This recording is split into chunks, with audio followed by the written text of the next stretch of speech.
बच्चों कैसे हैं आप, क्या हालचाल आपकी? A11 की आज हमारी सेकंड एंड लास्ट क्लास है। पिछली क्लास में हम लोगों ने इसका मैक्सिमम कंटेंट कवर कर लिया था और आज जो भी कुछ होगा पिछले क्लास के ऊपर जो कांसेप्ट है उसी को बेस चीज होने वाली है। आप देखो ना, हमने कहा था एक शॉर्ट डिवीजन 4-5 चैप्टर की स्टडी होगी और इसमें से जो पहला पार्ट था हमने इसको प्रॉपर तरीके से एंड किया था। इंट्रोडक्शन स्कोप हम देखेंगे आज सब कुछ आपका detail discussion accounting of foreign transaction में मैंने कहा था कि देखो जब भी फॉरेन ट्रांजैक्शन करोगे इनिशियली रिकॉर्डिंग होता है डेट ऑफ ट्रांजैक्शन जो आपका होता है उसमें चाहे तो आप वीकली एवरेज रेट भी ले सकते हो अगर हमारे पास कई सारे ट्रांजैक्शन आप इकट्ठा होते हैं तो आप देखेंगे उसका रूल। और सब्सिक्वेंट में कहा था कि जब भी आप फाइनेंशियल स्टेटमेंट बनाते हो तो उस टाइम पे देखना मॉनेटरी आइटम है कि नॉन मॉनेटरी। अगर वो मॉनेटरी आइटम होगा तो मैंने कहा था कि मॉनेटरी आइटम्स को क्लोजिंग रेट पे नॉन मॉनेटरी को आपका जो एक्चुअल ट्रांजैक्शन रेट है उसी पे लेना यानी कि हिस्टोरिकल पे। और ये अगर कोई एसेट्स हमने फेयर वैल्यू पे में दिखाया तो क्या करेंगे, आपका फेयर वैल्यू पे जो रेट है उसी रेट से हम उसको कन्वर्ट कर देंगे। कंडीशन लायबिलिटी अगर आपका क्लोजिंग रेट पे होगा, बाकी एक्सचेंज रेट से जो घाटा फायदा निकल जाएगा हम उस साल के प्रॉफिट ट्रांसफर करेंगे। मैंने क्वेश्चन 1 से बहुत अच्छी तरीके से आपको समझाया था। क्वेश्चन 2, 3, 4 सब किया था हमने। जो आपका पैराग्राफ 46 है वो जो आपका सेंट्रल गवर्नमेंट अप्लाई कर सकते हैं कंपनी के ऊपर में, उनके बारे में मैंने कहा था कि अगर कोई फिक्स्ड आप परचेज करते हो और उसको परचेज कोई लॉन्ग टर्म लोन लिया, लोन फॉरेन करेंसी में लिया आपने, तो उस पे उस लोन के जो एक्सचेंज रेट में जो चेंजेस आ रहे हैं उससे जो घाटा फायदा हो रहा है आप चाहो तो या तो प्रॉफिट उसमें दिखा दो जैसे नॉर्मल करते हैं, या फिर आप अपने एसेट्स की कॉस्ट में आप उसको ऐड कर सकते हो, है ना। तो ये बातें मैंने आपको बताई थी और इस पे मैंने अच्छा जो पिछली बार सोल्यूशन था उसको सही करके मैंने अच्छी तरीके से आपकी बुक में ऐसे दिख रहा होगा, मजा आएगा। इंस्टीट्यूट की गलती को मैंने सारी बातें मैंने करा। आज मेरे बच्चे बारी हमारी translation of financial statement of foreign operation. पिछली बार क्या था, फॉरेन ट्रांजैक्शन का। हम बात करें क्या जी, फॉरेन ऑपरेशन का। हम बात करें फॉरेन ऑपरेशन का। पहले फॉरेन ऑपरेशन का मतलब समझिए। देखो मान लो जैसे सीओसी यहाँ पे काम कर रहा है, बहुत ध्यान से सुनना, 2 मिनट में सारी बात समझ में चाहिए। सीओसी कहाँ काम कर रहा है, इंडिया में। मैं क्या करता हूँ कि मैंने क्या किया, इंडिया के बच्चों को पढ़ाने के साथ साथ मैंने अमेरिकन मतलब कि अमेरिका में जो बच्चे हैं उनको पढ़ाने के लिए मैंने क्या किया, वहाँ भी एक आपका बिजनेस सीक्वेंस स्टार्ट कर दिया, है ना। मालिक में वो समझ में आता है, लेकिन जो मेरा पढ़ाने का तरीका यहाँ पे है, जो क्लासेस यहाँ पे किस तरीके से डिलीवर होती है, यहाँ पे किस लैंग्वेज में डिलीवर होती है, वो और जो अमेरिका में होगा दोनों डिफरेंट है। बोलो हाँ, ये सब एक्चुअली अगर सीओसी वहाँ पे कोई ऐसा बिजनेस स्टार्ट करता है, बच्चे कोई वहाँ पे कोई एंटिटी स्टार्ट करता है तो वहाँ के मार्केट को कैटर करनी है। जो फीस वहाँ पे आएंगे वो डॉलर में आएंगे, रुपीज में नहीं आएंगे। आप देखो तो मैंने क्या किया, वहाँ पे जो एंटिटी सेटअप किया हुआ है उनको बोला आपने स्टोरी अपने आप खुद अपने आप को प्रिंट करिए, खुद अपने आप को चलाइए। जो वहाँ से रेवेन्यू आ रहे हैं उससे आप फैकल्टी का पेमेंट कीजिए, कुछ क्लास चाहिए तो वहाँ से रेज कर लो। मतलब मैंने क्या किया ना कि मैंने उस एंटिटी को बिल्कुल अपने से नॉन इंटीग्रल कर दिया। मैंने अपने आप से जुड़ा नहीं, मतलब कि मैंने उस एंटिटी को स्टार्ट करने के लिए मेरा यहाँ जो बिजनेस चल रहा है बच्चे यहाँ इंडिया में उसको सपोर्ट करने नहीं किया मैंने, बिल्कुल एंटायरली मैंने बोले अपना स्टार्ट कीजिए, अपने आप को चलाइए। हाँ नोट की मालिक मैं ही हूँ लेकिन सब कुछ करेगा आपका इंडिपेंडेंट रहेगा। हम ऐसे ऑपरेशन को बोलते हैं नॉन इंटीग्रल। नॉन इंटीग्रल का मतलब कि मेरे से जुड़ा हुआ नहीं है, मतलब मेरा इस मेरे काम से जो इंडिया में चल रहा है उससे जुड़ा हुआ, इंडिया में जो मेरा बिजनेस चल रहा है उससे जुड़ा नहीं है, उसे इंडिपेंडेंट होकर एंटिटी का काम करती है ना बच्चे। ये होता है आपका नॉन इंटीग्रल। एक होता है इंटीग्रल ऑपरेशन। इंटीग्रल का मतलब क्या होता है कि जैसे मान लो मैं यहाँ पे काम कर रहा हूँ, ठीक है ना, मुझे यहाँ पे कहा जी कि एक मान लो सपोज कि मैं यहाँ पे इसी को बेच रहा हूँ, मैं मोबाइल बेच रहा हूँ, इंडिया में बना रहा हूँ, बेच रहा हूँ, और मैंने क्या किया इसके साथ साथ एक आपका शोरूम मैंने अमेरिका में भी खोल दिया। सारा कंट्रोल यही होगा, सारा कंट्रोल यहाँ यही होगा। और वहाँ पे जो मटेरियल चाहिए, जैसे वो मोबाइल चाहिए वहाँ पे तो मोबाइल का करो यही सब बना के उसको बेच रहा हूँ, जी आप उसको बेचो वहाँ पे, जैसे यहाँ पे 2-4 शॉप्स है वहाँ पे आप चलाइए। तो मेरे हिसाब से जब भी बाहर में कोई मैं ऑपरेशन स्टार्ट कर रहा हूँ और वो ऑपरेशन मेरे से जुड़ा हुआ है, मेरे मेन काम से जुड़ा हुआ है, यहाँ जो बिजनेस चल रहा है उससे जुड़ा हुआ है, उसको कहते हैं इंटीग्रल ऑपरेशन। अब देखो मान लो मोबाइल मैं यहाँ पे बनाता हूँ, अब मोबाइल में रॉ मटेरियल चाहिए, वो रॉ मटेरियल का मान लो किसी देश में सपोज कि श्रीलंका में अवेलेबल है, मैंने क्या वहाँ पे अपना फैक्ट्री कर दिया ताकि रॉ मटेरियल बना के वो मेरा यहाँ पे दे। तो सिंपल सी बात कहता हूँ, A11 का कहना है कि फॉरेन में अगर कोई आप ऑपरेशन स्टार्ट करो तो वो या तो आपका इंटीग्रल होगा या फिर नॉन इंटीग्रल होगा। इंटीग्रल का मतलब कि इंडिया में जो बिजनेस कर रहा हूँ उसी से पहले कहीं जुड़ा हुआ है, उसका सारा ऑपरेशन मैं यहीं से कर रहा हूँ, वहाँ पे डायरेक्शन मैं यहीं से दे रहा हूँ, वहाँ पे जो उनका लोन कुछ लेना है कुछ पैसे की रिक्वायरमेंट यहीं से भेज रहा हूँ। तो ऐसे ऑपरेशन को क्या बोलते हैं, आपका इंटीग्रल। एंड नॉन इंटीग्रल का मतलब होता है जो इंडिपेंडेंटली वहाँ पे क्या कर रहा है, अपने हिसाब से काम कर रहा है। ये इंटीग्रल नॉन इंटीग्रल को हमारे A11 ने बड़ी तरीके से बताया। देखो जरा इंटीग्रल फॉरेन ऑपरेशन बारे में हमारा A11 क्या बोलता है। अब foreign operation which is carried out if it way the extension of the reporting enterprise activities. जो काम मैं यहाँ पे कर रहा हूँ अगर उसी का एक्सटेंशन है, उसी को मैंने बढ़ाने के लिए फैलाने के लिए मैंने ऐसा स्टार्ट कर दिया। जैसे कोई डिपेंडेंट ब्रांच हो जाए, डिपेंडेंट ब्रांच नॉट इंडिपेंडेंट, मेरे ऊपर डिपेंडेंट है जी, है ना। या फिर मान लो कोई आपका सेल्स डिपार्टमेंट में कहीं पे ओपन कर दो, कोई ऐसा फॉरेन आर्म्स मतलब वहाँ पे कोई फैक्ट्री स्टार्ट करो जो मेरे लिए रॉ मटेरियल बनाता है ना, उसमें क्या करता हूँ यहाँ से पूछता हूँ। मतलब जो भी समझ लो कि जो भी इंडिया के बाहर कोई मैं ऑपरेशन स्टार्ट करता हूँ लेकिन वो खुद आपको दिख जाएगा कि हाँ भैया मैं ही मेरे से जुड़ा हुआ है, मतलब उसकी मैक्सिमम एक्टिविटी को इंडिया से मैं कंट्रोल कर रहा हूँ, या इंडिया में जो काम कर रहा हूँ उसी को और अच्छी तरीके से करने के लिए मैंने काम स्टार्ट किया। तो इसको क्या बोलते हैं, इंटीग्रल ऑपरेशन। इंटीग्रल। अब देखो एक इंटीग्रल हो गया, दूसरा क्या होता है नॉन इंटीग्रल। नॉन इंटीग्रल जो ऑपरेशन होते हैं A11 ने कहीं पर भी नॉन इंटीग्रल को डिफाइन नहीं किया। वो कहता है जजमेंट की बात है कि आप ऑपरेशन को इंटीग्रल मानते हो कि नॉन इंटीग्रल, लेकिन हाँ नॉन इंटीग्रल ऑपरेशन जो है ना कहीं डिफाइन नहीं किया गया है, पर कुछ बातें बताई गई कि नॉन इंटीग्रल में ये चीजें लगभग दिखेंगी आपको। कौन सी बातें देखो ना, वो कहता है कि activities of foreign operation are carried out independently without much dependency on the reporting enterprise. Reporting enterprise में हुआ सीओसी जो यहाँ पे काम कर रहा है, तो इससे इंडिपेंडेंटली अपना वहाँ पे डिसीजन ले रहा है जी, अपना वहाँ पे पैसा रेज कर रहा है, उसको कोई एसेट परचेज कर रहा है वहाँ पे परचेज कर रहा है। अगर मान लो उसको कोई आपका रॉ मटेरियल चाहिए वहाँ पे अपना परचेज कर रहा है, कोई लोन चाहिए वहाँ से अपना रेज कर रहा है। ऐसे एक होता है बिजनेस अपने आप इंडिपेंडेंट जिस तरीके से काम कर रहा है उस तरीके से काम कर रहा है, वो सारे गुण आपको दिखाई देंगे। ट्रांजिशन विद रिपोर्टिंग एंटरप्राइज बहुत कम है, मतलब वो जो भी कर रहा है वही से कर रहा है, मुझसे कुछ ज्यादा ट्रांजिशन नहीं कर रहा है ना। Activities of foreign operation are mainly financed by the operation. वो जो वहाँ से बिजनेस से पैसा कमा रहा है उसी से आपकी एक्टिविटी फाइनेंस कर रहा है, या फिर कुछ बॉर्निंग्स भी अगर कर्ज भी लेना पड़ा तो वहीं से कर रहा है, वो इंडिया से नहीं हमसे नहीं मांग रहा है, वो कुछ सब कुछ कर रहा है ना। फॉरेन ऑपरेशन सेल्स में ना मेनली क्या होता है कि यहाँ की करेंसी नहीं हो रहा, उसका सेल क्या हो रहा है जी, उस कंट्री करेंसी में किसी और हमारे यहाँ पे सेल उसको कोई मतलब नहीं है, यहाँ पे मेरा सेल हो रहा है वहाँ पे अपना सेल कर रहा है, ठीक है ना। कहता है कि all expenses bye foreign operation जो है प्राइमरी वो आपने वहाँ पे पे, जैसे वहाँ पे रेंट पे करना, सैलरी पे करना, कमीशन वो क्या करना अपनी करेंसी वहाँ पे पे करना, वही पे करना, वही से पेमेंट होता है। ये सारी चीजें अगर आपको दिख जाएगी तो नॉन इंटीग्रल। मैं फिर भी आगे बढ़ने के पहले आपको बता दूं इंटीग्रल ऑपरेशन है या नॉन इंटीग्रल है, वो मैटर ऑफ जजमेंट है, वो अपने आप समझ में आ जाएगा कि भैया अगर मैं कहीं सेक्टर स्टार्ट कर रहा हूँ अपनी एक्टिविटी को प्रमोट करने के लिए, अपने बिजनेस को स्मूथ करने के लिए, मैंने क्या एक ब्रांच छोटा सा कहीं पे खोल दिया, एक शोरूम मैंने कहीं पे खोल दिया, उसकी एक्टिविटी कौन कंट्रोल करेगा, मैं ही करूँगा। उसमें डिसीजन कौन करेगा? मैं करूंगा तो ऐसे ब्रांच ऐसे क्या बोलते हैं इंटीग्रल है, लेकिन जो इंडिपेंडेंट ब्रांच हो गया खुद जो करना कोई बात नहीं, अपना डिसीजन सब कुछ उसको नॉन इंटीग्रल कर देते हैं। खैर हमें हमें क्या करना है कि वंस वी हैव डिसाइडेड कि हमारा जो ऑपरेशन है वो आपका इंटीग्रल है कि नॉन इंटीग्रल है, अगर आपने डिसाइड कर लिया तो अब हमें इसके बेसिस पे क्या करना होगा कि हमें इसकी अकाउंटिंग शुरू करनी होगी। हमें इसका क्या शुरू करना होगा? अकाउंटिंग शुरू करना होगा। और अकाउंटिंग शुरू करते समय ध्यान रखना, पहले मैं आपको इंटीग्रल फॉरेन ऑपरेशन की अकाउंटिंग बताता हूं। पता है ये सिलेबस ने क्या बोला है कि अगर कोई इंटीग्रल फॉरेन ऑपरेशन है, इंटीग्रल फॉरेन ऑपरेशन और उसकी अकाउंटिंग करना है तो एग्जैक्टली वैसे ही अकाउंटिंग करना है जैसे आपने पिछली क्लास में आपने फॉरेन ट्रांजैक्शन की अकाउंटिंग की थी, एग्जैक्टली सेम तरीके। बताइए सेम तरीके से मतलब क्या हो गया? मतलब हो गया कि जब वो अगर मान लो कि मेरा कोई इंटीग्रल ऑपरेशन बचे और वो कुछ आपका वहां पे एक्टिविटीज हो रहा है, तो जो इनिशियल रिकॉग्निशन होगा, इनिशियल रिकॉग्निशन वो सारे इनिशियल रिकॉग्निशन क्या होंगे? ट्रांजैक्शन डेट पे आपका ट्रांजैक्शन जो डेट था उसमें जो ट्रांजैक्शन किस तरीके से जैसे हमने पीछे देखा था एग्जैक्टली उसी तरीके से कीजिए। और जो आपका सब्सिक्वेंट रिकॉग्निशन होगा, सब्सिक्वेंट रिकॉग्निशन होगा उसमें क्या जी मॉनेटरी आइटम है कि नॉन मॉनेटरी है? अगर वो मॉनेटरी आइटम्स है, मॉनेटरी आइटम्स है तो मॉनेटरी आइटम्स क्या करेंगे? हम क्लोजिंग डेट पे करेंगे। और अगर वो नॉन मॉनेटरी आइटम्स है तो नॉन मॉनेटरी आइटम्स का हम क्या करते हैं? ट्रांजैक्शन डेट पे जो रेट होता है उससे करते हैं, या फिर एक्सपेंस रेवेन्यू केस में हम एवरेज रेट भी दे सकते हैं। एग्जैक्टली सेम चीज करते हैं। एएसपी ऐसी बातें करता है, देखो ना वो क्या यहां पे लिखा हुआ, मैं आपको दिखाऊं, ये देखिए कहता है आपका translation of financial statement of integral. Translation का मतलब कि अगर आप क्या करोगे कि फाइनेंशियल स्टेटमेंट बनाने के दिन पे फाइनेंशियल स्टेटमेंट जब बनाओगे तो ट्रांसलेशन वाला सब्सिक्वेंट रिकॉग्निशन, तो उसमें आइटम्स को कैसे हम आपको दिखाएंगे? कहता है कि individual items in the financial statement of foreign operation are translated as if all these transactions had been entered into by the reporting enterprise. मतलब कि रिपोर्टिंग एंटरप्राइज ही उन ट्रांजैक्शंस को किया उस तरीके से आप रिकॉर्ड कीजिए। In that case the financial statement should translated by using the principle as prescribed for foreign currency transactions, as prescribed for foreign currency transactions. तो फॉरेन करेंसी ट्रांजैक्शंस का जो आपको प्रिंसिपल ऊपर में प्रिस्क्राइब किया गया था मॉनेटरी नॉन मॉनेटरी, आपका वो एग्जैक्टली उसी तरीके से क्या करेंगे? आप रिकॉर्ड करेंगे उसी तरीके से बच्चे है ना। It means while preparing the financial statement आपको देखो क्या ध्यान रखना है, जितने भी मॉनेटरी आइटम्स हैं क्लोजिंग रेट से कीजिए, जो नॉन मॉनेटरी आइटम्स हैं उसमें से एक्सपेंस रेवेन्यू क्या करते हैं जी? ट्रांजैक्शन रेट यानी कि जो एक्चुअल रेट होता है, हां इनके हम एवरेज रेट भी ले सकते हैं। अब मान लो क्वेश्चन में एक ट्रायल बैलेंस दे दिया, इमेजिनेशन में आवाज इमेजिनेशन में कि एक आपका कोई अमेरिका में चाहे कहीं पे भी कहीं कहीं ऑपरेशन कर रहे हो, वहां पे आपने ब्रांच ओपन किया है और वो इंटीग्रल ब्रांच दिख रहा है, क्या दिख रहा है? Integral branch. तो इंटीग्रल ब्रांच दिख रहा तो क्या होगा कि साल के एंड में वो जो उसने ट्रायल बैलेंस बनाया है बच्चे अकाउंटिंग वही पूरा होगा, साल के एंड में क्या करेगा? एक ट्रायल बैलेंस उन्होंने फॉरेन करेंसी बनाया होगा, वो ट्रायल बैलेंस क्या होगा कि आपके पास आएगा और आप उसको इंडियन करेंसी में कन्वर्ट करके आप अपना ट्रेडिंग प्रॉफिट लॉस बैलेंस उस इंटीग्रल ब्रांच का बनाना चाहेंगे। तो वो काम करने के लिए कहते हैं कि ठीक है जो एक्सपेंस रेवेन्यू होगा, आपको उन्होंने रेट पे क्या होगा? सैलरी पे क्या होगा? कितनी बात पे क्या होगा? परसेंट कितनी बात क्या होगा? तो उसके क्या करते हैं क्योंकि एक्चुअल रेट निकालना मुश्किल होगा कि किस रेट पे कितना परसेंट बात हम एवरेज रेट लेते हैं। दिखाओ ना कुछ कहता है कि जो cost and depreciation of tangible fixed assets, जो फिक्स्ड एसेट्स है मतलब क्या? Non monetary item. तो फिक्स्ड एसेट्स को किस रेट पे परचेज किया पता बच्चे? बोलो हां। तो जो फिक्स्ड एसेट्स आपने परचेज करा ट्रांजैक्शन रेट उसी रेट से क्या होगा? कन्वर्ट किया जाएगा और उससे जुड़ा हुआ जो डेप्रिसिएशन है, डेप्रिसिएशन चार्ज करना वो भी क्या होगा? उसी रेट पे होगा। अरे मैं कह रहा हूं कि 2000 में आपने परचेज किया था एक मशीन और आपका उस समय जब परचेज किया था उसमें 1 करोड़ 50 रुपए का था, तो 2000 into 50 10 लाख का हो गया ना। तो आप जो डेप्रिसिएशन में चाहते हो 10 लाख पे तो चार्ज करोगे। वही बात कर रहे हैं आप कि आप क्या करेंगे? जो टेंजिबल फिक्स्ड है जिसको फेयर वैल्यू पे दिखाया, मान लो कोई एसेट जिसको फेयर वैल्यू हमने दिखा दिया तो उसको आज का रेट क्लोजिंग रेट जो उसका फेयर वैल्यू रेट होगा हम उसे कन्वर्ट करेंगे जैसे ऊपर हुआ करता था। जो कॉस्ट ऑफ इन्वेंट्री है, अब यहाँ पे इन्वेंट्री की बात हो जाएगी तो ओपनिंग इन्वेंट्री होगा। ओपनिंग इन्वेंट्री तो उस समय इन्वेंट्री क्या होता है? इन्वेंट्री होता है आपका नॉन मॉनेटरी आइटम्स। तो ओपनिंग इन्वेंट्री है, ओपनिंग इन्वेंट्री स्टार्टिंग का होता है आपका, स्टार्टिंग का होता है तो हम ये मानते हैं कि स्टार्टिंग में जो रेट होगा उसे कन्वर्ट कर देंगे, है ना? कौन सा ट्रांजैक्शन रेट करें? अब ओपनिंग इन्वेंट्री पिछले साल सारा तो हमें रेट नहीं पता तो जो साल के स्टार्टिंग रेट होगा उसे कन्वर्ट कर देंगे। और क्लोजिंग इन्वेंट्री किस रेट पे परचेज किया आपको पता है तो ठीक है, जब क्या मानेंगे कि क्लोजिंग इन्वेंट्री आज जो है उसकी फेयर वैल्यू है और आज रेट पर क्लोज कर देंगे। ऐसे मैं दिखाऊंगा, चिंता नहीं कीजिए, मैं आपको बताना चाहता हूं। और यहाँ पर भी जो एक्सचेंज डिफरेंस आएगा ना, एक्सचेंज डिफरेंस वो प्रॉफिट लॉस में जाएगा एक्जैक्टली वैसे ही जैसे कि हम पहले करते थे। आइए ना, मैं ये जो आपका इंटीग्रल ऑपरेशन है इसको कन्वर्ट करने के लिए एक क्वेश्चन मैंने 8 आपके बुक में रखा हुआ है, मैं आपको दिखा देता हूं। आपने ब्रांच अकाउंटिंग से पढ़ा हुआ है तो मतलब कि आपको ज्यादा दिक्कत नहीं आएगी, आपको सारी बातें कुछ नई बातें समझ में आनी चाहिए। मैं आपको दिखाता हूं 8 क्वेश्चन पढ़ेंगे आप। कहता है कि अब business having head office in Mumbai है जो ब्रांच कौन सा ब्रांच? इंटीग्रल। ये इंटीग्रल है या फिर नॉन इंटीग्रल, ये ध्यान रखना। इंटीग्रल में जो कन्वर्जन होता है उसके कुछ अलग तरीका है, नॉन इंटीग्रल में कोई और रेट सेलेक्ट करते हैं। तो इंटीग्रल की बात करते हैं, ब्रांच कहां काम कर रहा है? यूके में। Following is the transfer of branch as of 31 March 2026। कहते हैं कि फिक्स्ड रेट आपका 10000 का पाउंड में सारी बात है, यूके पाउंड में 10000 पाउंड का है और इतना परचेज हुआ था 1 2017 को। स्टेटस आपका बता रहा है आपका इतना है, स्टॉक ओपनिंग बता रहा है, goods receive from head office. वो जो ब्रांच है ना बच्चे जो काम कर रहा है इंटीग्रल है ना, तो वहां पे क्या कहता है हेड ऑफिस से कुछ गुड्स भेजे थे। जब गुड्स भेजे थे तो देखो उस ब्रांच ने कितने में रिकॉर्ड किया था? 12000 पाउंड में। लेकिन जब हेड ऑफिस ब्रांच को कुछ भेजा होगा तो हेड ऑफिस ने भी उसको रिकॉर्ड किया होगा मैं इतने रुपए का भेज रहा हूं।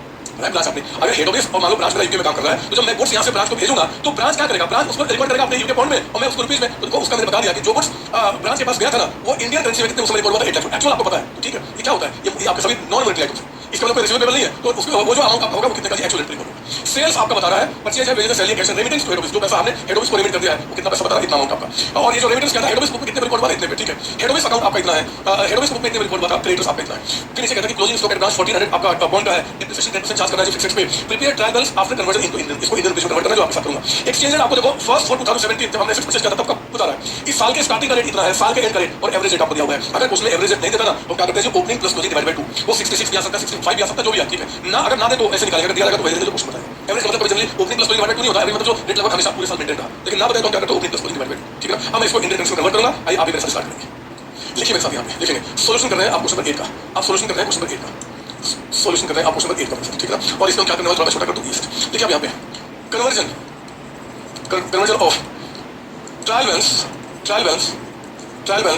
Of integral foreign operation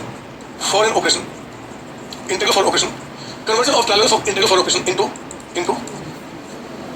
Indian rupees Indian rupees में आपका है ना, तो इंडियन करेंसी में रिपोर्टिंग, इसको बोलते हैं रिपोर्टिंग करेंसी, इसको क्या बोलते हैं रिपोर्टिंग, जिस करेंसी में हमें रिपोर्ट क्या करना है, रिपोर्टिंग करेंसी में हम इसको कन्वर्ट करना है, ठीक है। तो आप देखो, आप एक काम करना इस तरीके से, तो देखो मैं कैसे कर रहा हूँ, उसका वीडियो पॉज करके आप इसको बना लेना, ये मैं थोड़ा सा इसको दिखा दूँ यहाँ पे, ये रहा हमारा एक तो, ये रहा हमारा आपका पॉइंट में है ना, ये आपका हो गया यूके, आपको पॉइंट कैसे मुझे ये सब बड़ा करना ऐसे हो गया आपका, हमें चाहता है इंडियन रुपीज, आपको मुझे ये लिखना बहुत मजा आता है, तो इंडियन रुपीज में हम क्या करेंगे, इस ट्रैवल्स करेंगे, ठीक है ना। तो एक नाम लिखो ना, नाम एक तो फिक्स एसेट्स आप लिखिए, फिक्स एसेट्स, और एक काम करना कि ट्रैवल्स को कन्वर्ट करते समय जैसे डेप्रिसिएशन बोला ना, तो डेप्रिसिएशन को भी ट्रैवल्स में लिखा है, कैसे लिखा था आपको, मैं यहाँ पे डेप्रिसिएशन लिख देता हूँ, डेप्रिसिएशन है ना। फिक्स एसेट्स कितने पॉइंट का है 10,000, उसमें 10% डेप्रिसिएशन चार्ज करो, तो ये कितना हो गया 9,000 पॉइंट, और ये हो गया 1,000, तो मैं लिखना भूल गया, ये डेबिट कॉलम है और ये क्रेडिट कॉलम है, ये हमारा डेबिट कॉलम और ये हमारा क्रेडिट कॉलम, ठीक है ना। ये ट्रैवल्स बचे, ये ट्रैवल्स बना के वो जो हमारा इंटीग्रल ऑपरेशन है वहाँ का अकाउंटेंट ने हमारे पास भेज दिया, हम उसको इंडियन करेंसी में कन्वर्ट करके हम क्रेडिट प्रॉफिट बनाएंगे। अगर आपको याद होगा ब्रांच अकाउंटिंग आपने पढ़ा होगा तो आप याद है ना, हम उसको जोड़ते थे, वही काम करने हैं।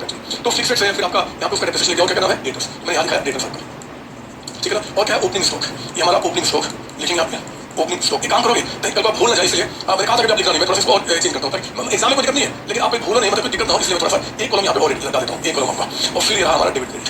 सब मुझे गुस्सा आ रहा है, बताओ गुस्सा, ये डेबिट और क्रेडिट आपका, ये ना वो रेट है, मैं लिख देता हूँ जिस रेट से मैं क्या करूँगा, इनको कन्वर्ट करूँगा, रेट आपका है ना, एग्जाम में लिखना चाहिए।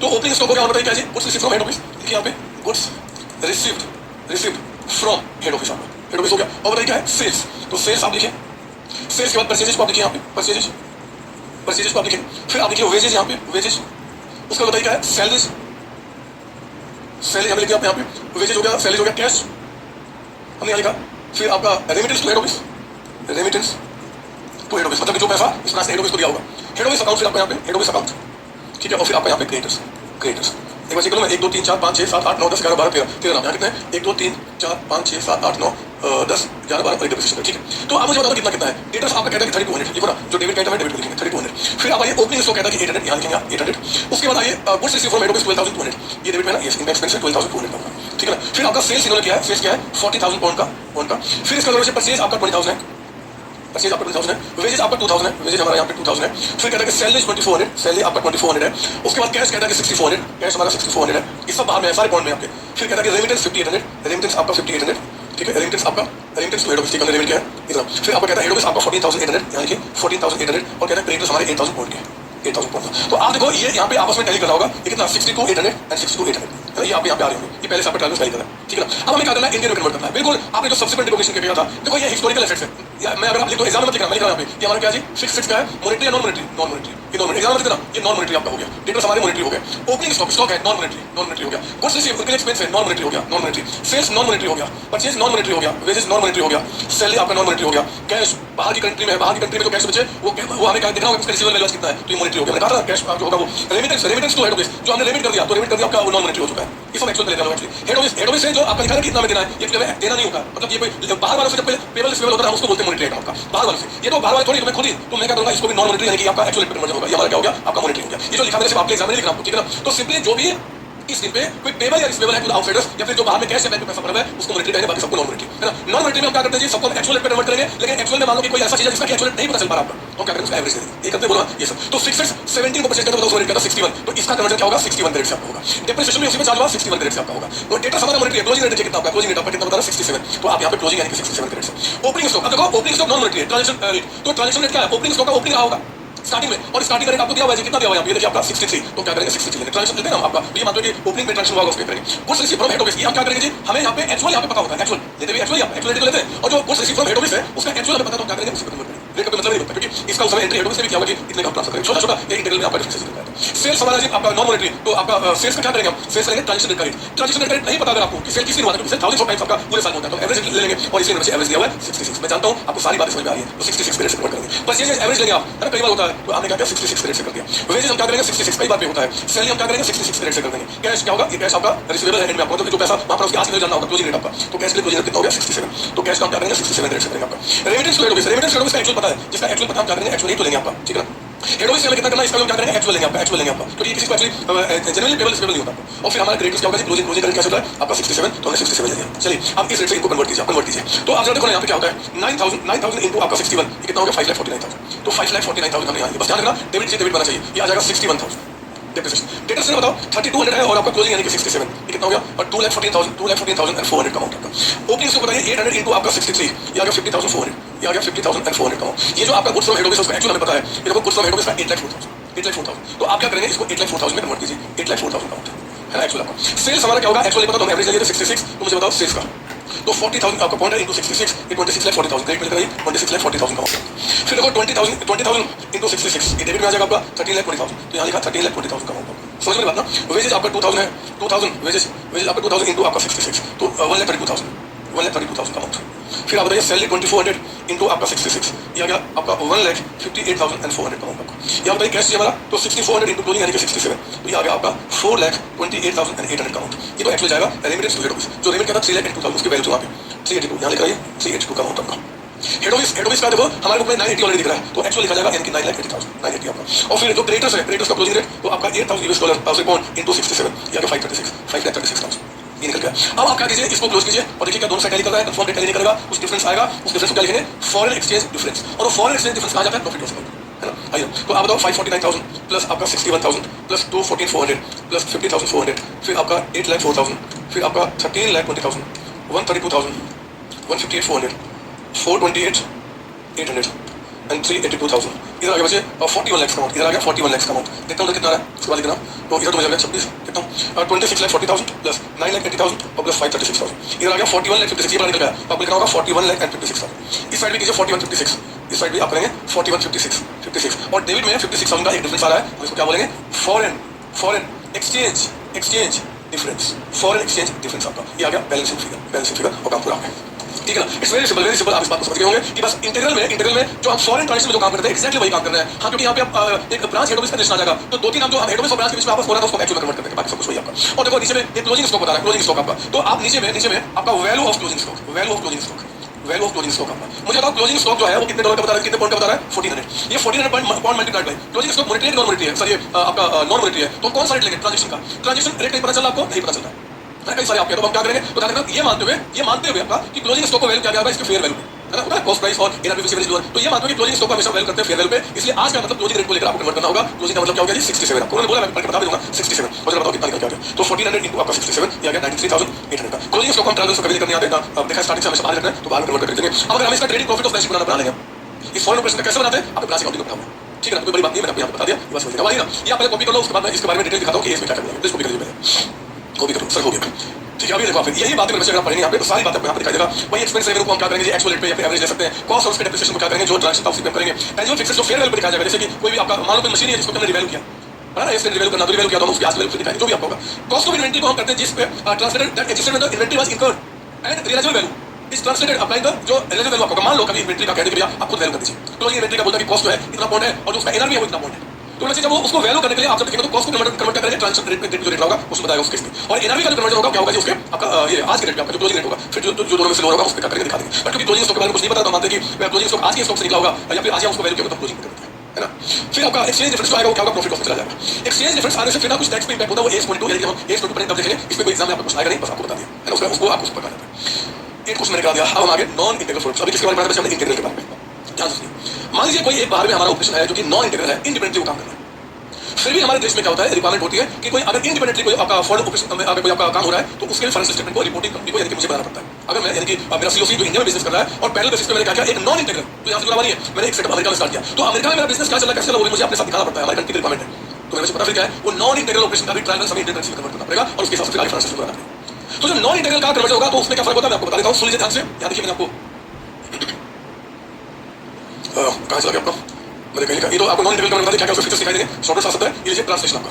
सुनिए ध्यान से, नॉन इंटीग्रल का जब आपका होगा तो फिर कैसे करेंगे, मैं सोच रहा हूँ पहले इसको दिखाने के बजाय मैं आपको पहले यहाँ बता दूँ नॉन इंटीग्रल, थोड़ा सा पहले यहाँ समझा दूँ मैं। पता है इफ अगर इट्स नॉन इंटीग्रल, अगर ये नॉन इंटीग्रल फॉरेन ऑपरेशन है, फॉरेन ऑपरेशन, तो मेरे प्यारे बच्चों हमारा A7 कहता है कि भैया फिर आइटम्स को आप बता दो, वो आइटम जिनको की ट्रायल्स पे दिखा वो एसेट्स है या फिर लायबिलिटी है, या तो ये होंगे जी या फिर वो एक्सपेंस होंगे या फिर रेवेन्यू होंगे, इसके सिवाय कुछ हो सकता है बच्चे बताइए। अगर वो नॉन इंटीग्रल है, नॉन कोई भी इंटीग्रल हो नॉन इंटीग्रल हो, जो चीज हमारे पास आएगा कन्वर्ट करने के लिए या तो एक्सपेंस होगा या तो एसेट्स होगा, लायबिलिटी होगा या फिर एक्सपेंस रेवेन्यू होगा, और कुछ हो सकता है।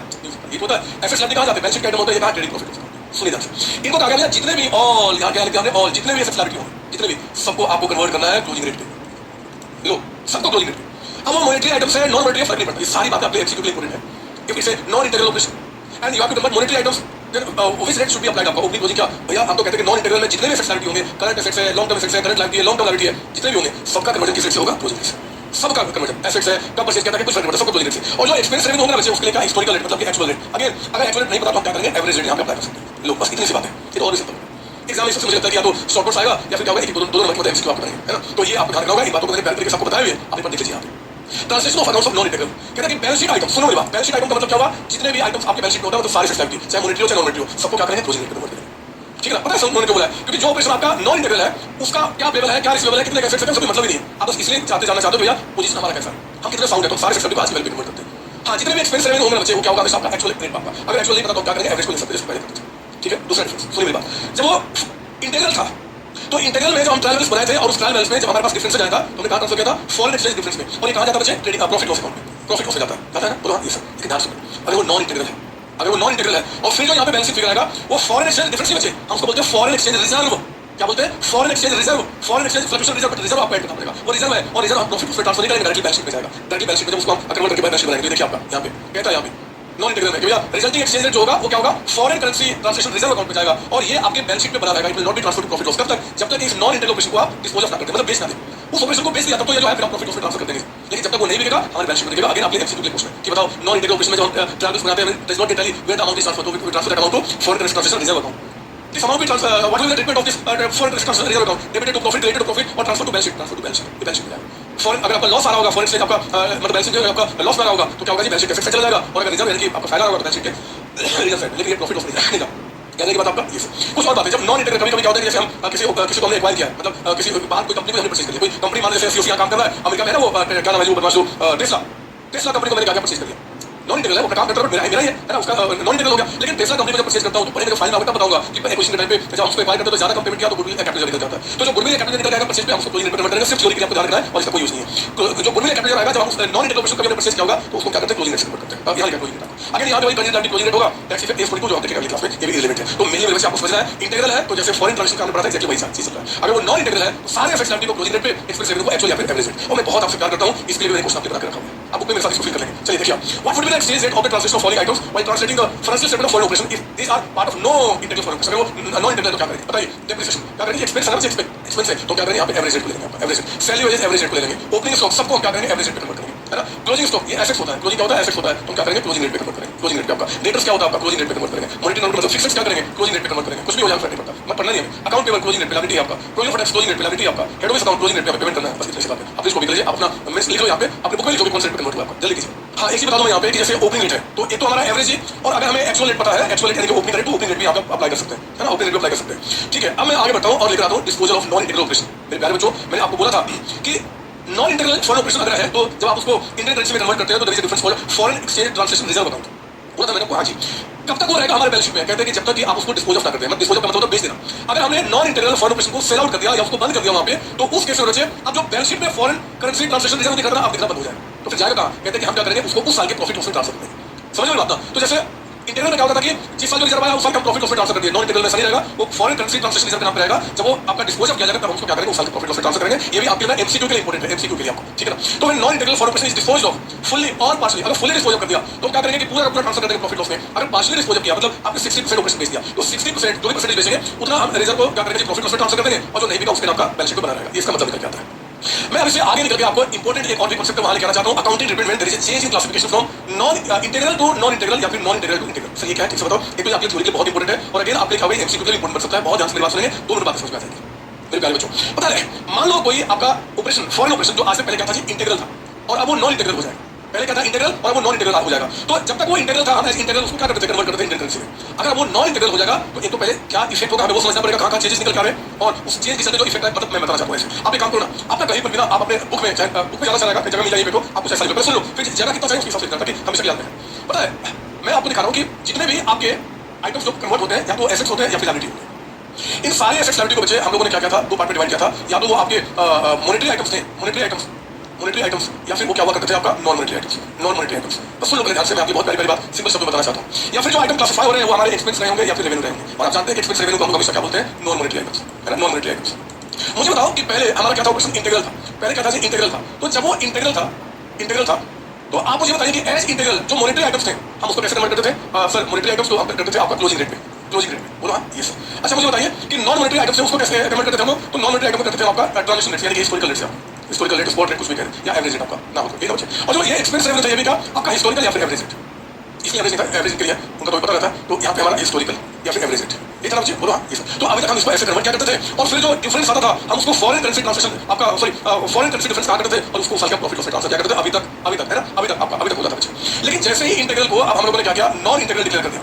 नॉन इंटीग्रल आपका तो पता चेंज क्या आएगा, एग्जाम में क्या बताना पड़ेगा, पहला चीज मुझे बताओ, जो एफएक्स लायबिलिटी है यहाँ पे आपका क्लोजिंग हो जाएगा, क्लोजिंग रेट हो जाएगा, कोई भी हो, चाहे मॉनेटरी चाहे नॉन मॉनेटरी, यहाँ पे कोई ऐसा क्लासिफिकेशन है नहीं, सारे आइटम्स को क्या करता है, क्लोजिंग रेट पे कर देते हैं, है ना। और ये तो आपके क्या होता है, जो आपके एक्सपेंस रेवेन्यू है वो यहाँ पे क्या होता है, हिस्टोरिकल पे, दिखाया ना आपको, हिस्टोरिकल रेट पे आपका सीधा ये निकल जाएगा। और उसके बाद आपका जब ये क्रिएट हो जाता है, जब ये नॉन इंटीग्रल होता है, तो जो डिफरेंस हुआ करता था, डिफरेंस को कहाँ ट्रांसफर करेंगे, foreign currency translation reserve account में हम इसको फिर क्या करते हैं, ट्रांसफर करते हैं। यहाँ पे डिफरेंस क्या हुआ करता था बच्चे, डिफरेंस क्या होता था, वहाँ प्रॉफिट लॉस में ट्रांसफर करते थे, बोलो ना, बिल्कुल 2 मिनट सारी बात बता रहा हूँ। तो देखो जब इंटीग्रल को नॉन इंटीग्रल में चेंज करोगे तो कहाँ चेंज आएंगे बताना पड़ेगा, आपको बताना पड़ेगा। वो एफएक्स लायबिलिटी जो नॉन मॉनेटरी नेचर के थे, जिनको हम हिस्टोरिकल कॉस्ट पे दिखाया करते थे, अब उनको हम क्लोजिंग रेट पे दिखाना शुरू करते हैं। अब आगे जब भी कन्वर्ट करना होगा क्लोजिंग रेट पे करना शुरू करते हैं। और आपको ये बताना पड़ेगा कि इससे जो डिफरेंस क्रिएट होगा, पहले तो प्रॉफिट लॉस में जाता था, लेकिन अब जो डिफरेंस आएगा हम उसको क्या फॉरेन करेंसी ट्रांसलेशन रिजर्व में ट्रांसफर करेंगे, and this will not be transfer to the profit loss account, it will go to the balance sheet. बस इतनी सी बात आपको बतानी है कि ये तो ये जो थे उनका भी करना शुरू करेंगे, क्योंकि बाकी तो सब कुछ है, पर डिफरेंस क्या होगा कि पहले प्रॉफिट लॉस था, अब हम बैलेंस शीट पे दिखाएंगे। सुनिए ना, देखो यहाँ पे क्या बता रहा है, translation procedure applicable to non integral starting from the date of change, मतलब कि किसी चेंज हुआ उसके आगे और चेंज करना शुरू कर दीजिए। एक्सचेंज डिफरेंस जो अराइज होगा बच्चे,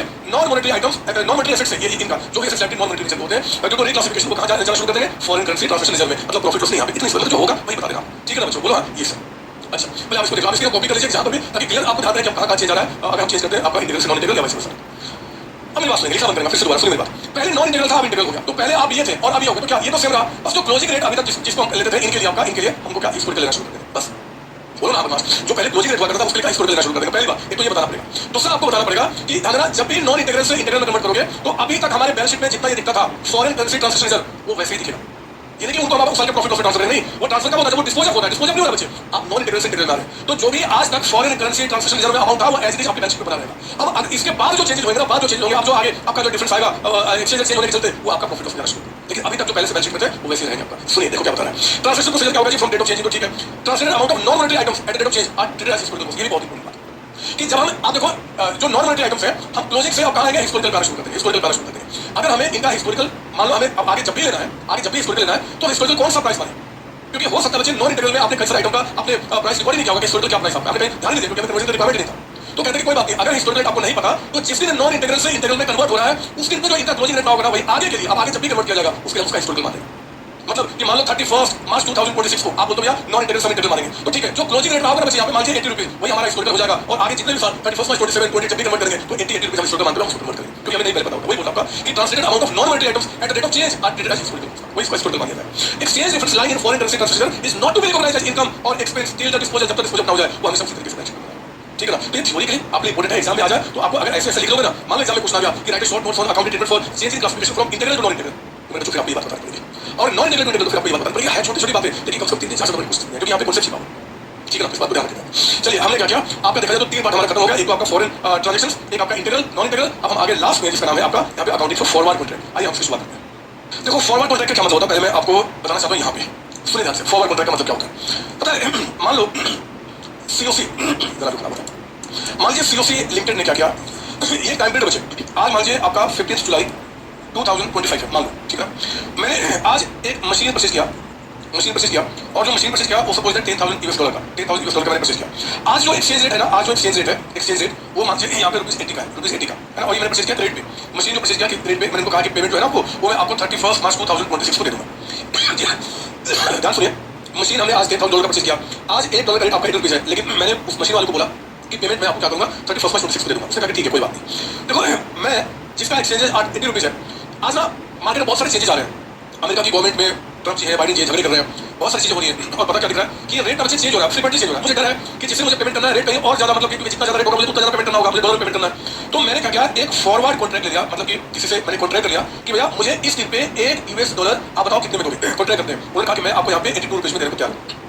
तो मैंने क्या किया, ये जो मशीन परचेज किया ना, जिसका पेमेंट मुझे 31 मार्च को करना है, मार्केट बहुत वोलेटाइल है, बहुत चेंज हो रहा है, फ्रीक्वेंटली चेंज हो रहा है, मुझे लगा यहाँ पे रेट ना 85 86 हो जाएगा। तो मैंने उस रिस्क से बचने के लिए मैंने क्या किया, $82 में $1 का मैंने कॉन्ट्रैक्ट कर दिया, ठीक है ना। तो जब भी मैं कोई ऐसा कॉन्ट्रैक्ट करता हूँ, आज फ्यूचर में उस करेंसी को बाय करने का किसी पर्टिकुलर रेट पे, तो उसको बोलते हैं फॉरवर्ड कॉन्ट्रैक्ट, उसको बोलते हैं फॉरवर्ड कॉन्ट्रैक्ट। अब मान लो यहाँ पे वो रेट सपोज रियल में, एक्चुअल में रेट यहाँ पे 85 हो जाता है या रेट आपका 81 हो जाता है, मुझे फर्क नहीं पड़ता। मुझे वो जो आपका डॉलर है वो 82 रेट से मुझे क्या करना होगा, परचेज करना है। बढ़ गया तो भी ठीक है, घट गया तो भी ठीक है सर, बढ़ गया तो ठीक है, आपको फायदा हुआ क्योंकि $85 पर मिल गया, घट गया रेट तो घाटा हो गया सर, हाँ घाटा पर चलता रहा, रिस्क तो कम से कम ₹82 वाला के लिए कर दिया, तो ये फॉरवर्ड कॉन्ट्रैक्ट होते हैं। जब भी आपने कोई फॉरवर्ड कॉन्ट्रैक्ट किया है, और नो डाउट हम बात इसी करेंसी की, क्योंकि फॉरेन करेंसी के ऊपर में डील करता है A11, तो इसकी अकाउंटिंग फॉरवर्ड कॉन्ट्रैक्ट की अकाउंटिंग कैसे किया जाएगा वो हमें सिखाएगा। जरा सुनिए जरा, यहाँ पे देखो मैंने क्या बताया, मैं क्या बताया, क्या बता रहा हूँ। A forward contract is an agreement, ये ऐसा एग्रीमेंट है between two parties whereby one party agrees to buy or sell from other party an asset in future। कौन सा एसेट? हम फिलहाल किस एसेट की बात कर रहे हैं, फॉरेन करेंसी का, एट एन अग्रीड प्राइस, तो ये आपका फॉरवर्ड कॉन्ट्रैक्ट होता है ना। ऐसे तो फॉरवर्ड कॉन्ट्रैक्ट करेंसी का नहीं, कई सारे एसेट्स का भी होता है, बट फिलहाल हम क्या करते हैं, फॉरेन करेंसी पे A11 लिमिटेड है, वहीं तक बात करेंगे। तो एक ऐसा कॉन्ट्रैक्ट जहाँ पे दो पार्टी के बीच में एग्रीमेंट हुआ, एक पार्टी परचेज करेगा, दूसरा सेल करेगा, और वो एक प्रीडिटरमाइंड प्राइस पे, और वो जो एसेट है जिसका परचेज सेल की बात होती है उसका नाम क्या है, फॉरेन करेंसी आपका, ठीक है। तो इसका जो अकाउंटिंग ट्रीटमेंट होगा वो कैसे होगा बच्चे, वो डिपेंड करेगा कि आपने जो फॉरवर्ड कॉन्ट्रैक्ट किया किस पर्पस के लिए किया है, क्या पर्पस आपका जो है वो आपका मैनेजिंग रिस्क है, जैसे मैं आपको बता रहा था। यहाँ पर क्या होता है कि रिस्क मैनेज करने के लिए किसी को पेमेंट करना है, तो पेमेंट करने के टाइम पे रेट ज्यादा आगे पीछे ना हो जाए, चलो हम क्या करते हैं, यहाँ पे हेजिंग एग्रीमेंट करते हैं, एक फॉरवर्ड कॉन्ट्रैक्ट करते हैं, तो ये आपका रिस्क को अवॉइड करने के लिए हेजिंग रिस्क आपको बोलते हैं। दूसरा क्या होता है कि हम यहाँ पे ना स्पेकुलेशन पे ट्रेडिंग करना चाहते हैं, हमारा काम ही है कि हमने क्या किया कि आपसे एग्रीमेंट कर लिया कि भैया ₹82 मिलेगा, मतलब दूसरा चीज है कि हमने आपसे कोई भी लेन देन नहीं किया, हमारा कोई लेन देन नहीं हुआ, हमने आपसे कॉन्ट्रैक्ट कर लिया कि हम आपसे क्या करेंगे, $82 पे आपसे ये लेंगे ₹60 आपका, और किसी दूसरे पार्टी से एग्रीमेंट कर लिया कि भैया आपसे क्या एग्रीमेंट किया कि मैं आपका 82 पे परचेज करूंगा, और किसी दूसरे पार्टी से मैंने एग्रीमेंट कर लिया है कि मैं आपको 82.50 के हिसाब से मैं इसको सेल करूंगा। ये होता है ट्रेड करना, ट्रेडिंग करना पड़ेगा, फाइल में जब आएंगे तो आप अच्छे से पढ़ेंगे। तो फॉरवर्ड कॉन्ट्रैक्ट यहाँ पे क्या हो, सेल करने के लिए हुआ है। उस केस में A11 इसकी अकाउंटिंग कैसे बोलता है मैं आपको बताना चाहता हूँ, आइए ना मैं आपको इसकी अकाउंटिंग सिखाता हूँ। फॉरवर्ड कॉन्ट्रैक्ट पहले जो आपका मैनेजिंग रिस्क है ये क्या बोलता है, पहले मैं आपको प्रैक्टिकली क्वेश्चन टेंस समझाऊंगा, सुनिए ध्यान से, उसके बाद देखिए। टेंस का सोल्यूशन आप मेरे साथ कीजिए, पहले पढ़ लो मेरे साथ क्या बता रहा है यहाँ पे, कहता है बच्चे Rao limited purchase a plant for $1 lakh on 1 फरवरी 2026। 1 फरवरी को आपने क्या किया है, $1 लाख में आपने प्लांट परचेज किया है। इसका पेमेंट कहता है कि आज से 3 मंथ्स के बाद आपको करना है, ठीक है। Company enter into a forward contract for 3 months eight the rate of $49.15 पर डॉलर। एक्सचेंज रेट कहता है कि 1 फरवरी को आपका था इतना रुपया, और एक्चुअल रेट कहता है कि 3 महीने के बाद आपका कितना हो गया, इतना हो गया। How you recognise the profit loss on forward contract in the book of Rao limited. Rao limited closing its books of accounts every year comes 31 March को। चलिए मैं आपको पहले 10 का आंसर यहाँ पे आपको बता रहा हूँ, सोल्यूशन ऑफ क्वेश्चन नंबर 10 एक डायग्राम से आपको बताने की कोशिश करूँ। तो ये देखिए हमारा क्या रहा, ये डायग्राम मुझे बताओ 1 फरवरी कहते हैं, अभी डायग्राम साथ में 1 फरवरी 2026 की डेट कुछ भी हो सकता है, 25, 26, 27, 28 क्या फर्क पड़ता है। 1 फरवरी 2026 को मान लीजिए हमने क्या किया कि आपका यहाँ पे आपका अपने प्लांट परचेज किया, हमने यहाँ पे क्या किया बच्चे, प्लांट को परचेज किया, प्लांट परचेज आपका प्लांट परचेज किया, ठीक है ना। कितने में, तो $1 लाख में ये प्लांट हमें मिला है, ठीक है। कहता है कि कंपनी ने फॉरवर्ड कॉन्ट्रैक्ट किया आपका 3 महीने का, फरवरी से काम करना, 1 फरवरी से 1 मार्च, 1 अप्रैल, 1 मई। कहता है कि 3 महीने के बाद जो 1 मई 2026 आएगा इसके लिए हमने फॉरवर्ड कॉन्ट्रैक्ट किया है, और कहता है कि ये क्या जी ₹49 $1 में लूंगा, ₹49 कितने के हिसाब से, ये हमने ₹49 के हिसाब से आपका 15 के हिसाब से इस रेट से हमने क्या किया, आपसे एग्रीमेंट किया, ठीक है। कहता कि एक्सचेंज रेट आपका इस रेट पे जो था, कहता कि ₹48.85 था पर डॉलर, जो रेट आपका यहाँ पे था वो इतना था आपको, ठीक है ना। और एक्चुअल रेट इस रेट पे, ये तो कॉन्ट्रैक्ट था बच्चे फॉरवर्ड कॉन्ट्रैक्ट, आपका जो फॉरवर्ड कॉन्ट्रैक्ट था वो कॉन्ट्रैक्ट आपने इस रेट से किया था, और यहाँ पे कह रहा है कि जो आपका एक्चुअल रेट था, एक्चुअल रेट आपका वो रेट कितना था आपका, कहता कि एक्चुअल रेट यहाँ पे ₹49, ये ₹49.45, मतलब उस दिन पर डॉलर रेट आपका क्या हुआ वो इतना हो गया, ठीक है ना। अब ध्यान दो, कुछ बोलता है how you recognise the profit और loss on forward contract in the books of Rao limited closing its books every year on 31 March. ध्यान सुनिए, 31 मार्च क्लोज हो रहा है, 31 मार्च मतलब जी ये देखो 31 मार्च यहाँ कहीं पे कहता है कि इस दिन पे यानी कि 31 मार्च को आपका अकाउंट क्लोज होता है, 31 मार्च ये आपका क्लोजिंग ऑफ अकाउंट आपका है, ठीक है ना। सुनिए बात, पहले आपको पता करना होगा कि जो आपने फॉरवर्ड कॉन्ट्रैक्ट किया उस फॉरवर्ड कॉन्ट्रैक्ट पे आपको क्या घाटा क्या फायदा हुआ, पहले वो पता करना होगा। तो बच्चे आप लिखिए यहाँ पे computation of profit oblique loss on forward contract. इस फॉरवर्ड कॉन्ट्रैक्ट पे आपको क्या घाटा क्या फायदा हुआ, पहले आप उसको पता कीजिए। तो देखो कैसे निकाला जाता है, इसको पता करने के लिए आप मुझे बताइए पहले कि फॉरवर्ड कॉन्ट्रैक्ट आपका रेट कितना है, तो देखो हमने कॉन्ट्रैक्ट किया इस पे ₹49.15 पर डॉलर आपका है ना बच्चे। मुझे बताओ कि ये जो आपने किया इसमें से आप लेस कीजिए आपका क्या जी, स्पॉट रेट का मतलब होता है ये आपका होगा स्पॉट रेट का मतलब होता है ट्रांजैक्शन रेट। मुझे बताइए जिस दिन आपने ट्रांजैक्शन किया तो उस रेट कितना था आपका, ये देखिए ये था बच्चे ₹48.85। तो मुझे बताइए कि जो आपका आज जिस दिन आपने प्लांट परचेज किया था वो ₹48.85 का था $1। अब वो यहाँ पे आपको कितने का मिलेगा, 49.15। पता है इस घाटे फायदों को निकालते समय एक्चुअल रेट यहाँ पे क्या रहा, आपको कोई मतलब ही नहीं, आपको कोई मतलब नहीं बचे, क्योंकि आपको पता है कि हमें वो सामान जो आज इतने का है वो हमें इस रेट से मिलेगा। तो एक्चुअल रेट पर क्या घटा क्या फर्क पड़ता है, मुझे बताइए 100 रुपये हो जाए तो आपको क्या फर्क पड़ता है, आपको इस रेट से मिलेगा। ये आपका मतलब ₹30 तो क्या फर्क पड़ेगा, आपको इतना पेमेंट करना पड़ेगा, है ना बच्चे। तो ये जो आपका निकल गया ना, जो चीज आज इतने का वो हमें इस रेट से परचेज करना पड़ेगा, तो आपको लॉस निकल के आ गया, लॉस पर डॉलर आपका। मुझे बताइए कितना निकल गया, कितना हो गया, तो ये आ गया ₹0.30 यानी कि 30 पैसे का। 30 पैसे का आपको लॉस हो रहा है $1 पे, 30 पैसे का लॉस हो रहा है $1 पे। चलो बताओ कि टोटल लॉस फिर आपको कितना हो रहा है, टोटल लॉस आपको कितना हो रहा है। तो देखो ना आपका टोटल डॉलर्स कितने हैं, $1 लाख आपको परचेज करने पड़ेंगे। अगर $1 लाख आप परचेज करते हो और $1 पे आपको 30 पैसे का लॉस होता है, तो we are going to have the loss of 30,000 rupees, 30,000 रुपए का आपको टोटल लॉस होगा। मैं तो आपने एग्जाम में लिखना नोट लिखना यहाँ पे for computation of loss, for computation of profit और loss actual rate on date of forward contract जिस समय हमने किया था इज नॉट रेलिवेंट, है ना। जो आपका एक्चुअल रेट होगा आपको कोई रेलिवेंट नहीं, आप एग्जाम लिखना आपको, तो आपको लॉस कितने का होगा, 30,000 का। अब ध्यान दो इस 30,000 का लॉस कौन कहाँ दिखाएंगे, प्रॉफिट लॉस में दिखाएंगे, प्रॉफिट लॉस में। लेकिन बचे आप प्रॉफिट लॉस में ध्यान देना कि हमारा ईयर एंडिंग का हो रहा है 31 मार्च को। तो मुझे बताओ ये कितना महीना है? फरवरी मार्च, ये 2 मंथ्स आपका है, 2 मंथ्स आपका है ना, 2 मंथ्स। और ये कितना पीरियड है जी? 1 मंथ आपका है, ये 1 मंथ हो गया। 3 महीने में 2 महीना करंट ईयर में 1 महीना ये। तो कहा जाता है कि जो आपका टोटल लॉस होगा ना, कहते हैं कि amount of loss transfer to profit and loss account of year ended on 31st March 2026। जो ये 2026 को एंड हो रहा है उसमें पता क्या होगा? पूरे 30,000 ट्रांसफर नहीं करेंगे। आप कह रहे हैं कि 30,000 का जो आपको लॉस हो रहा है वो 3 मंथ्स में हो रहा है, वो 3 मंथ्स में हो रहा है। तो मुझे बताओ इस साल में कितने महीने कवर हो रहे हैं? 2 मंथ्स। तो प्रोपोर्शनेटली 2 मंथ्स का जो अमाउंट होगा ना, 40,000 हम क्या करेंगे? इस साल के प्रॉफिट लॉस में ट्रांसफर करेंगे। और जो बाकी अमाउंट है, देखिए यहाँ पे अमाउंट ऑफ लॉस ट्रांसफर या डेबिटेड कुछ भी कह सकते हैं, debited to profit and loss account of year ended कब जी? On 31st March 2027। यानी कि अगले साल हम क्या बोलेंगे? 30,000 का लॉस 3 मंथ्स में डिवाइड हो रहा है, तो अगले साल में 1 महीना यानी कि 10,000 होगा, वो अगले साल में ट्रांसफर किया जाएगा। यानी कि फॉरवर्ड कॉन्ट्रैक्ट अगर आपने किसी एसेट्स को एक्वायर करने के लिए किया है या किसी लायबिलिटी को पे करने के लिए आपने किया बच्चे, तो मतलब जो ट्रेडिंग होना चाहिए, मतलब कि किसी पर्पस के एसेट्स पे एक्वायर करना है, लायबिलिटी को पेमेंट करना है, तो उसमें जो घाटा फायदा होगा आपको क्या करना होगा? Over a period of time, जितने समय के लिए कॉन्ट्रैक्ट है उस पीरियड में आपको डिवाइड करना होगा। किसी एक साल में ट्रांसफर नहीं कर सकते। तो आप इसकी कॉपी कर लीजिए, आप इसकी कॉपी कर लीजिए, फिर मैं आपको दिखाता हूं। सर हो गया सर, आगे बताइए। मतलब अब यही चीज आपको यहाँ पे दिखाना चाहता हूँ। आप लोग क्वेश्चन क्या था आपको समझ में आ जाएगा कि राउंड सॉरी यहाँ पे देखिए, यहाँ पे क्या बोला जा रहा है? पढ़ेंगे आप हेजिंग के केस में, एन एंटरप्राइज में enter into a forward contract to establish the amount of reporting currency required और available at the settlement date. एक मिनट, एक लिखा था, ये आपका सेटलमेंट डेट कहा जाएगा इन नोट में। For completion of profit loss actual date on date of forward contract date हो जाएगा on the date of settlement, on settlement date कीजिए जो सही करके ऑन सेटलमेंट डेट, जिसे हमें सेटलमेंट करना है ऑन सेटलमेंट डेट, वो आपका इरेलेवेंट है, ठीक है, फुल स्टॉप नहीं है। अपने द्वारा यहाँ कहता है यहाँ पे कि एंटरप्राइज में enter into a forward exchange contract to establish the amount of reporting currency required और available at the settlement date of a transaction. The premium और discount arising at the inception of the such forward exchange. Premium और discount मतलब क्या? घाटा फायदा। तो घाटा फायदा एट द इंसेप्शन स्टार्टिंग में हुआ ना बच्चे, ये घाटा फायदा जो आपको हुआ वो हम इसी से कंपेयर किया कि ये चीज हमें कितने का मिलेगा, तो घाटा आपको आपको मिलेगा। तो कहता है कि वो जो आपका हुआ premium discount arising at the inception of such forward contract should be amortised as expense in the over the period of contract 3 महीने उसका अमाउंट यानी कि दिखाया जाएगा किसी एक साल में। The exchange difference on such a contract should be recognized in the statement of profit loss in the reporting period in which exchange rate changes। जिस पीरियड में वो चेंज हो रहा है उसी पीरियड में आप उसको दिखाइए। तो 2 महीने पीरियड इसका 1 महीने का अगले बार, 2 महीने का उसका दिखा देंगे, 1 महीने का अगले बार दिखा देंगे। आपको की बात समझ में आ गई। और 10 क्वेश्चन लेकर दिखा दिया। ऐसा ही बच्चे क्वेश्चन 11th है, अगेन ये आपका अच्छा क्वेश्चन आप देखिए जरा, यहाँ पे क्या बता रहा है ये खुद आप कर जाएंगे, मुझे विश्वास है। मैं थोड़ा समझा देता हूँ, ये खुद करना आपने 11th में ये दिखा देता हूँ। कहता है कि सीओसी नाम तो सुना ही होगा आपने। 1 दिसंबर कहता है कि 2025 को इसने कॉन्ट्रैक्ट किया 3 महीने का, दिसंबर जनवरी फरवरी, मतलब कि 28 फरवरी आपका यहाँ पे सेटलमेंट डेट है 2026। कहता है कि company enter into forward contract आपका इस रेट से। यहाँ पे जो कॉन्ट्रैक्ट हमने किया बच्चे, कॉन्ट्रैक्ट का रेट कितना बता रहा है? ₹69.15 आपका। एक्सचेंज रेट कहता है कि पर डॉलर इस दिन पे आपका कितने का था? 68.85 पर डॉलर, ठीक है। एक्चुअल रेट कहता है कि यहाँ पे काम का नहीं हमारे पास। How will recognise profit loss? देखो ना यहाँ पे ईयर एंडिंग कब हो रहा है? 31 मार्च 2026। तो इसमें दिसंबर जनवरी फरवरी तीनों 3 महीने एक ही साल में आ गया, करंट ईयर में आ गया, तो पूरा जितना भी लॉस आएगा वो करंट ईयर का प्रॉफिट लॉस में चला जाएगा, है ना? बस बात खत्म हो गई, ये क्वेश्चन कर जाएगा। अब आइए स्पेकुलेशन, मैं थोड़ा क्लीन कर दूं यहाँ पे, मैं क्लीन कर देता हूँ और एक सेकंड में आता हूँ वहाँ भी क्लीन करके इस क्वेश्चन को मुझे ना वहीं पर सॉल्व कर लेंगे, कोई बात नहीं। कहता है कि आपका अगर स्पेकुलेशन करते हैं या ट्रेडिंग करते हैं तो वैसे हमें कोई एसेट नहीं परचेज, एसेट के लिए नहीं, किसी को पेमेंट करने के लिए नहीं, हमारा काम ही ट्रेड करना है, स्पेकुलेशन से कुछ फायदा घाटा कमाना। अब देखो ना ये क्या है आपका 12 सुनेंगे आप 12। कहता है यहाँ पे मैं आपको डायग्राम से यहीं पे दिखाऊंगा। कहता है कि एक bought a forward contract for 3 months of US $1 lakh on 1 दिसंबर। आपका कहता है कि यहाँ पे 1 दिसंबर 2000 लिखा है, ठीक है, 1 दिसंबर को लिखा चाहिए था। आपका $1 लाख का हमने कॉन्ट्रैक्ट किया, है ना? कब जी? 3 मंथ्स को दिसंबर 28 फरवरी का हमने यहाँ पे काम किया, ठीक है। कहता है कि आपका 1 दिसंबर को 3 मंथ्स 1 दिसंबर एंड इतना आपका होगा जबकि एक्सचेंज रेट आज हमारा इतना, आज जो एक्सचेंज रेट था वो आपका था 47 रुपीज 2 पैसे, और हमने कॉन्ट्रैक्ट किया यहाँ पे कितने का जी?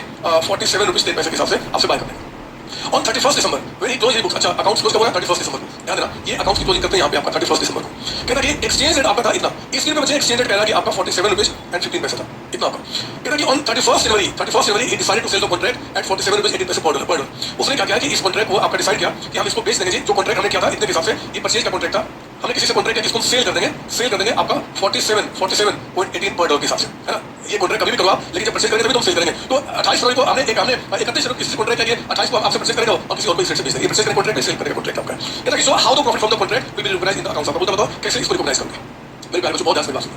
जब भी कोई फॉरवर्ड कॉन्ट्रैक्ट करते हैं जहाँ पे हमारा कोई एसेट का परचेज या कोई लायबिलिटी का पेमेंट इन्वॉल्व नहीं है, सोल मोटिव क्या जी? प्रॉफिट कमाना, ट्रेड करना, मतलब कि स्पेकुलेशन से प्रॉफिट कमाना। स्पेकुलेशन तो की है कि भैया जो रेट है चलो हम इस पे कॉन्ट्रैक्ट कर ले और फिर किसी को इस रेट से बेच देंगे आपका, ठीक है ना? तो पता है इसमें क्या बोलते हैं, ध्यान दीजिए हमारा ए सेगमेंट क्या बोलता है कि भैया आप जब यहाँ पे लिखो ना सॉल्यूशन में, कहाँ लिखो मैं दिखाता हूँ सॉल्यूशन में आपका कि प्रॉफिट ऑन सेल ऑफ आपका ये कॉन्ट्रैक्ट स्पेकुलेशन कॉन्ट्रैक्ट जो हमने स्पेकुलेशन किया है, इससे जो फॉरवर्ड कॉन्ट्रैक्ट बेचने में क्या फायदा हमें हो रहा है, कॉन्ट्रैक्ट तो फायदा कितना हो रहा है? हम इस रेट से बेचेंगे, खरीदेंगे और इस रेट से बेच देंगे। तो जो चीज है आपका यहाँ पे एक मिनट है, मुझे गंदा सा मैं इधर करूँगा, इसको मिटा के या मैं मिटा के ना करके मैं इधर कर देता हूँ, आपको चलेगा। ये लीजिए आप अब लिखो ना सॉल्यूशन ऑफ क्वेश्चन 12 में कंप्यूटेशन ऑफ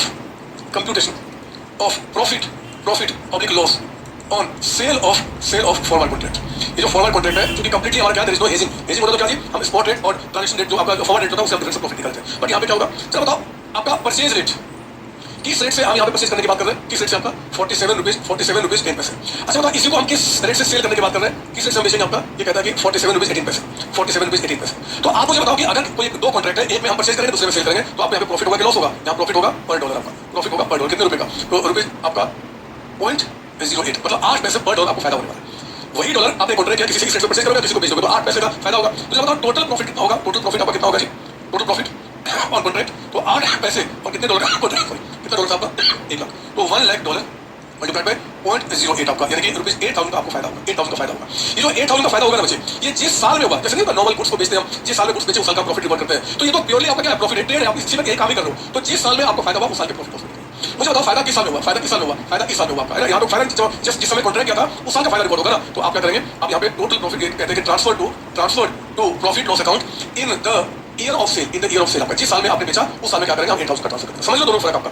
ऊपर वाले में क्या था बच्चे? वो आप रिस्क को अवॉइड करने के लिए हमने क्या किया था? एक कॉन्ट्रैक्ट किया था। तो वहां पे जो घाटा फायदा जितने समय के लिए हमने रिस्क को कवर किया था प्रोपोर्शनली हम डिवाइड करेंगे। लेकिन फॉरवर्ड कॉन्ट्रैक्ट प्योरली आप प्रॉफिट कमाने के लिए कर रहे हो, स्पेकुलेशन के लिए। तो यहाँ पे दो कॉन्ट्रैक्ट होगा, एक परचेज करना, दूसरा किसी को सेल करना। तो इसमें जो भी घाटा फायदा आपको दिख रहा है, जब आपको हो जाएगा उस साल की प्रॉफिट वो प्रोपोर्शनली 2-3 डिवाइड नहीं होता। ऐसा कौन कहता है? AS11। और देखो ना ये कॉपी करो, पहले आप यहाँ पे कॉपी कर लीजिए 12 का सॉल्यूशन है, और मैं आपको दिखाऊं इन्हीं बातों को यहाँ पे वो बोलते हैं आपका। पर ये मेरे साथ क्या बता रहे हैं यहाँ पे, ये देखिए आप कहता है कि in recording of forward contract, forward exchange contract intended for trading और स्पेकुलेशन पर्पस, प्रीमियम और डिस्काउंट, मतलब जो घाटा फायदा होगा of the contract is ignored and at each balance sheet. हमें इसको निकालते से बच्चे जो भी घाटा फायदा आपको दिखाना बैलेंस शीट पर सब इग्नोर कीजिए। मतलब आपका यहाँ पे क्या फायदा हुआ था, यहाँ पे आपको देखो फायदा आपको दिखेगा क्या? इतने का था, आज इस रेट का हो गया, सब इग्नोर कीजिए, कोई काम नहीं, कोई काम नहीं। आज रेट क्या है, बैलेंस शीट पे क्या रेट है, कोई मतलब नहीं बनता। सिर्फ सेटलमेंट रेट पे जब हमने किस रेट से परचेज कर रहे हैं और किस रेट से सेल कर रहे हैं उसी घाटा फायदा निकालेंगे, ठीक है ना। तो कहता है कि the value of contract is marked to its current market value and the gain और loss on the contract is recognised. Current क्या है? ये आपका करंट है ना, और उसके ऊपर क्वेश्चन आपको दिखा दिया। तो ये हमारा पूरा का पूरा जो AS11 है बच्चे उसको मैंने खत्म किया। इसमें चार ही बातें हैं, चारों बातें बता दिया। फॉरेन ट्रांजेक्शन हमारा हो गया, इंटीग्रल नॉन इंटीग्रल हो गया, फॉरवर्ड कॉन्ट्रैक्ट में दो बातें कि हेजिंग के लिए या फिर स्पेकुलेशन के लिए। हेजिंग के लिए तो जो भी घाटा फायदा spot rate minus contract rate से हम निकालेंगे और उसको प्रोपोर्शनली डिवाइड करेंगे जितना पीरियड करेगा। अगर स्पेकुलेशन के लिए तो जिस रेट से हमने सेल परचेज की बात की है, किस रेट से परचेज किस रेट से सेल वो निकालिए, और जिस ईयर में हम सेल करेंगे, जिस ईयर में सेल करेंगे उस साल में उसका फायदा बुक करेंगे, ठीक है। इसका मतलब होता है। चलिए AS11 अब खत्म होने वाला है। आओ जरा एक बार डिस्क्लोजर रिकॉर्ड मेरे साथ थोड़ा देख लीजिए। AS11 के मुताबिक हम फर्स्ट स्टेटमेंट बनाते हैं तो हमें क्या क्या डिस्क्लोज करना होता है? हमें डिस्क्लोज करना होता है अमाउंट ऑफ एक्सचेंज डिफरेंस जो प्रॉफिट लॉस में है, वो तो दिख जाएगा ना। जो फॉरेन करेंसी डिफरेंस आपका है वो नाम दिख जाएगा, वो प्रॉफिट लॉस को आपको बताता है। Amount of accumulated foreign exchange transaction reserve का in case of non integral operation आपका। Reconstruction of opening closing balance of आपका ये पिछले साल का कितना बैलेंस था, अब कितना बैलेंस है, कितना प्लस हुआ, कितना माइनस हुआ, वो आपको दिखाना होता है। सब रियल लाइफ की बात है। If the reporting currency is different from currency of the country in which entity is domiciled, अगर जो रिपोर्टिंग करेंसी है, कभी-कभी होता है कि मैं इंडिया में काम कर रहा हूं बट ये बना रहा हूं श्रीलंकन आपका करेंसी में या किसी और में, तो अगर मैं किसी और में बना रहा हूं तो मुझे बताना पड़ेगा उसका रीजन क्या है, और मुझे चेंज इन क्लासिफिकेशन आपको बताना होगा। अगर आपका जैसे इंटीग्रल से नॉन इंटीग्रल आ गए तो कैसा चेंज हो रहा है, क्यों चेंज किया आपने, इसका इफेक्ट क्या क्या होगा, है ना, और इंपैक्ट क्या क्या होगा प्रॉफिट पे, आपको सारी बातें बतानी पड़ेगी। और बहुत सारी बातें होती हैं, लेकिन आपका जो इंस्टीट्यूट है उसके मुताबिक इतनी रेलेवेंट बात है, तो ये सारी बातें आपको क्या करना है, याद करना है, ये इंपॉर्टेंट बच्चे आपको थ्योरी के लिए। इसके बाद अभी ट्रेंड चल रहा है कि एस और इंडेक्स में कंपैरिजन दिखाना, मतलब एस में क्या इंडेक्स में क्या है। तो अभी आप इंडेक्स तो पढ़े नहीं हो, बट आप जब इंडेक्स 21 पढ़ोगे ना इसके पैरेलल में जो है बच्चे, तो आपको दिखेगा कि जो AS11 की बात है 95% 99% बात सेम है। देखो फर्क क्या है। यहाँ पे हम लोगों ने फॉरवर्ड कॉन्ट्रैक्ट की बात की ना, फॉरवर्ड कॉन्ट्रैक्ट का कोई भी डिस्कशन आपका इंडेक्स 21 में नहीं है, पहला चीज आपका इनमें उन्होंने कुछ बात ही नहीं की इसके बारे में। Accounting for foreign operation is based on integral and non integral approach. आपका जो फॉरेन ऑपरेशन यहाँ पे दो पार्ट में डिवाइड किया था, इंटीग्रल नॉन इंटीग्रल। यहाँ पे जो है ना बच्चे उन्होंने इंटीग्रल नॉन इंटीग्रल बात नहीं किया, फंक्शनल करेंसी अप्रोच आपका कि इस करेंसी में आप फंक्शन कर रहे हो उसके बेसिस पे किया। अब मैं आपको डिटेल बता नहीं सकता क्योंकि आप रेलेवेंट नहीं है, लेकिन आप इस बात याद रखना, क्योंकि आगे चार्ट नंबर देख रहा हूं पिछले 2 दिन से हमेशा किसी कभी AS10 का कभी किसी का कुछ ऐसे बताया चल रहा हूं। तो यहाँ पे इंटीग्रल नॉन इंटीग्रल के बारे में बताया गया। यहाँ पे फंक्शनल करेंसी मतलब इंडियन करेंसी किस करेंसी में फंक्शन कर रहे हो, इंटीग्रल नॉन इंटीग्रल क्या था, किस देश में काम कर रहे हो और कैसा है आपसे जुड़ा नहीं जुड़ा हुआ। ये फंक्शनल करेंसी की बात करता है, किस कंट्री में कौन कौन सा फंक्शनल करेंसी है। तो इंडिया में काम करते इंडिया हो गया, अमेरिका हो गया, वो एक स्टूडेंट जब बने जाओगे फाइल में होगा तब आपका option to recognise exchange difference arising on translation of long term monetary items. वो ट्रेडिशनल लेवल था, वो आपका फिक्स एसेट्स को लेकर कि ये करो चाहिए करो, ऐसा कोई स्पेसिफिक गाइडेंस यहाँ पे नहीं है। मतलब यहाँ पे तो प्रॉफिट लॉस में ट्रांसफर करते हैं। Presentation currency could be different from local currency, index 21 कहता है, ऐसा कुछ भी यहाँ पे मेंशन किया गया, यहाँ पे कुछ मेंशन नहीं किया गया। तो ये मैंने क्या किया, दोनों डिफरेंस बता दिया, आप याद रखना होगा क्योंकि इसके बारे में ज्यादा नॉलेज है नहीं, बट इसे लिंक करना पड़ेगा आपको, ठीक है ना। आप देखिए इसको आगे बताऊं। आइए आपको सम मोर प्रैक्टिस क्वेश्चन के अंदर में मैं इसको ये क्वेश्चन हटा दूंगा। ये क्वेश्चन आपका 13th बुक में दिख रहा होगा, आपके स्टडी मेट का है, और ये क्वेश्चन आपको दिख रहा होगा 14th आपके स्टडी मेट का है। पहले मैं आपको ये बता दूं 13th क्वेश्चन ये करना आपने खुद मुझे करने की जरूरत है नहीं, बट मैं समझा देता हूं।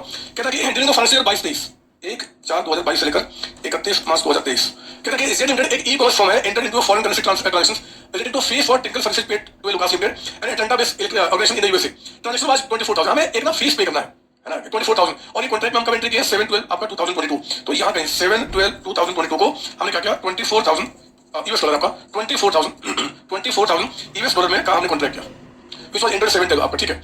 लेकिन ये कहता है कि ये तो आपका payment for the same was made on 28/5/2023 28/5/2023 इसका जो पेमेंट हुआ ना 28/5/2023 को पेमेंट हुआ है।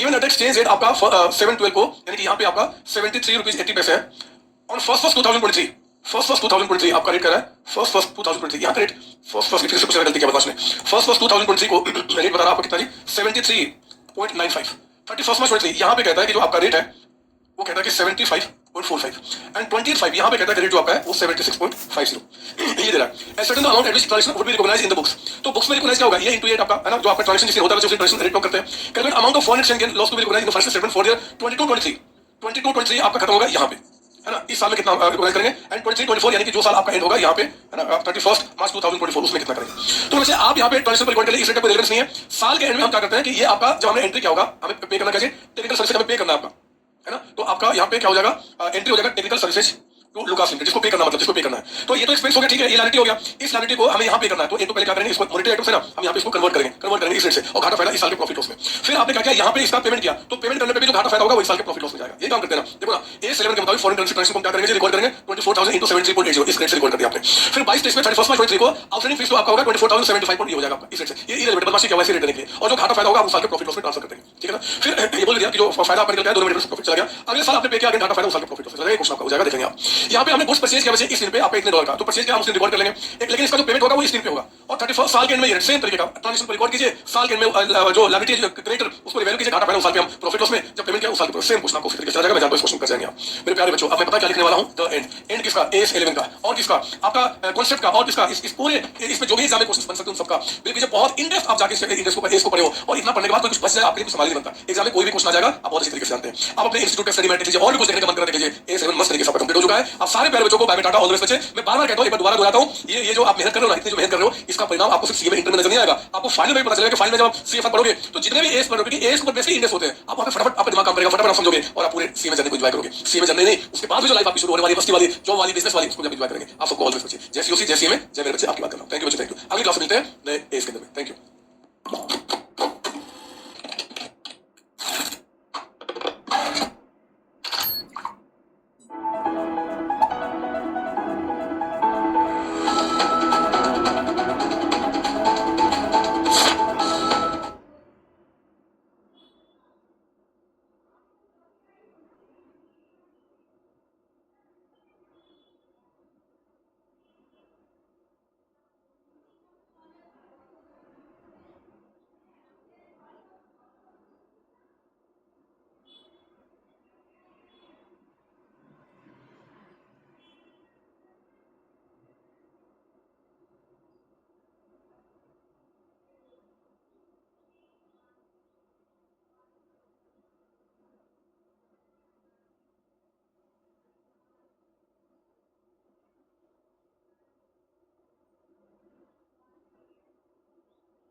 कैसे हैं आप, क्या हाल चाल आपके। ये AS11 the effects of changes in foreign exchange rates, इस एस को आज हम स्टार्ट करेंगे। बहुत ही प्यारा, बहुत ही इंटरेस्टिंग आपका एस है, और मैं आपको विश्वास दिलाता हूं कि जब हमारी क्लास खत्म होगी तो आपके थ्योरी, आपका प्रैक्टिकल, आपका एमसीक्यू, पास्ट में जो क्वेश्चन है, फ्यूचर में जो बन सकते हैं, सब कुछ आप अच्छी तरीके से कवर कर जाएंगे। आइए ना, टाइम वेस्ट नहीं करते हैं, शुरू करते हैं आपका AS11।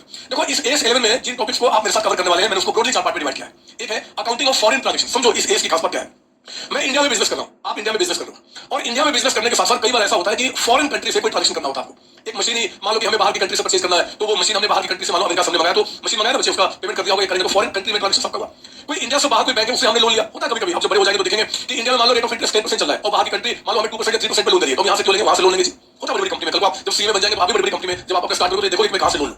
हो सकता है कि आप जिस बिल्डिंग में काम कर रहे हो, जिस बिल्डिंग में इंडिया में काम कर रहे हो, इसका जो ओनर है ना वो अमेरिकन है, और उसको रेंट आपको क्या करना, पे करना, तो अमेरिकन डॉलर में पे करना है। पॉसिबिलिटी है, हो सकता है कि आप यहाँ पे बिजनेस कर रहे हो और आपका कोई एम्प्लॉय जो अमेरिका में बैठ के आपके लिए काम कर रहा है, और उसको अमेरिकन डॉलर में पेमेंट करना है। मैं तो सिर्फ इतना बोलना चाहता हूं कि इंडिया में रह के अगर फॉरेन करेंसी में आप कोई ट्रांजैक्शन कर रहे हो, तो उनके बारे में AS11 आपको बताएगा कि आखिर उसकी जो रिकॉर्डिंग होगी ना, रिकॉर्डिंग करना होगा बच्चे। आप डॉलर में पेमेंट करो, समझ में आ रहा है, लेकिन हमें इंडिया में तो उसको इंडियन करेंसी में रिकॉर्ड करना है। तो इंडियन करेंसी में रिकॉर्ड करते समय एक्चुअली हम कौन सा रेट लेंगे उसको कन्वर्ट करने के लिए इनटू द इंडियन करेंसी, वो हमें AS11 सिखाएगा। इसके अंदर कोई फॉरेन ट्रांजैक्शन किया तो। सेकंड में accounting of foreign non integral operation and दूसरा इंटीग्रल ऑपरेशन। ये नॉन इंटीग्रल क्या होता है, इंटीग्रल हम बाद में देखेंगे। मैंने फिलहाल बात किया कोई फॉरेन ऑपरेशन हो रहा है, इंडिया में रहते हुए हमने क्या किया जी, इंडिया से बाहर मान लो कोई एक ब्रांच ओपन कर दिया है, इंडिया से बाहर हमने शोरूम स्टार्ट कर दिया है, इंडिया से बाहर मान लो कि जैसे सपोज कि रिलायंस कंपनी है, उसका इंडिया में भी बिजनेस है और इंडिया से बाहर भी बिजनेस है। तो जो भी इंडियन कंपनी बाहर भी ऑपरेट कर रहे हैं, पहले वाले में क्या था, ट्रांजेक्शन कर रहे हैं, यहाँ पे रह रहे हैं वहां से, और दूसरे वाले दूसरे तीसरे में क्या है जी कि वो बाहर की कंट्री में जाकर ऑपरेट कर रहे हैं, वहां पे बिजनेस कर रहे हैं, चाहे वो इंटीग्रल हो चाहे non integral. Integral non integral क्या है, आगे का विषय में आगे आपसे बात करूंगा। तो उसकी अकाउंटिंग कैसे होगा वो सीखेंगे, और फिर हम सीखेंगे फॉरेन कॉन्ट्रैक्ट।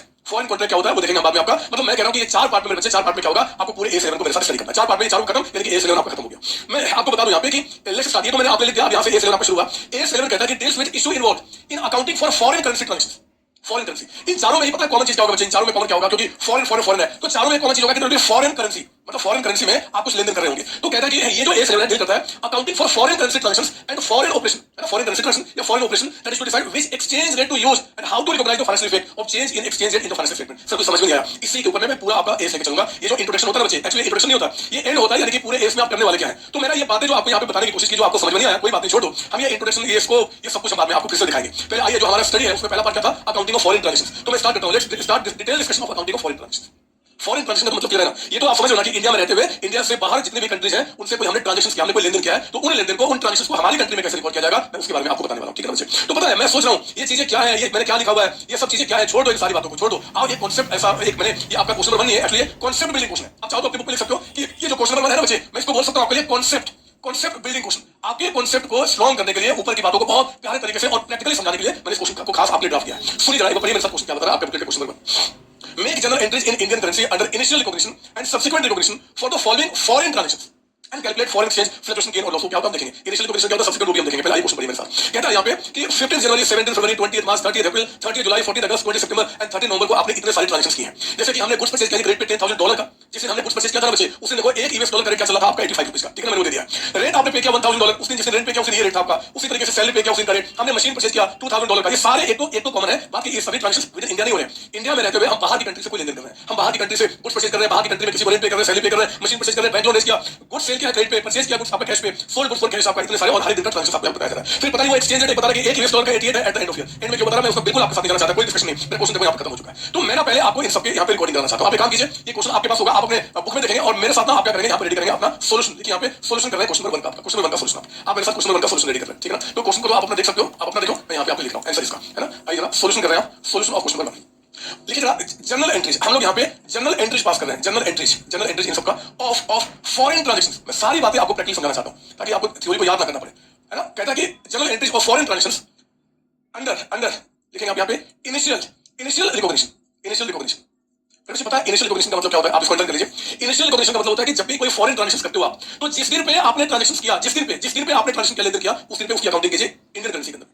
समझ लो, तो जिस दिन हमने ट्रांजैक्शन किया उस दिन हमें अगर रिकॉर्डिंग करना अपना इंडिया में, हमारा जो इंडिया का अकाउंटेंट उसको रिकॉर्ड कर रहा है, तो किस रेट से कितने रिकॉर्ड करेगा वो मैं बात कर रहा हूं। तो आइए ना पहले मैं आपको दिखा रहा हूं यहाँ पे 15 जनवरी की एंट्री, 15 जनवरी की एंट्री आपका 15 जनवरी कहता है कि परचेज गुड्स ऑन क्रेडिट। जब गुड्स को हमने परचेज किया क्रेडिट पे, तो बताइए एंट्री क्या होगा, purchases account debited account debited और क्रेडिटर्स है ना, तो 2 क्रेडिटर्स लिख दो या फिर 2 फॉरेन क्रेडिटर्स, आपकी मर्जी है। मैं फॉरेन बस इसलिए लिख रहा हूं ताकि आपके दिमाग में ये बात रहे कि हम लोग जो भी आज इस एज के अंदर हम ट्रांजैक्शन कर रहे हैं वो है जिनका लेनदेन हमने बाहर से किया है ना। आप क्रेडिटर्स को भी तब भी कोई दिक्कत नहीं है। तो वैसे ये जो एंट्री होगा हम कितने से पास करेंगे, very simple.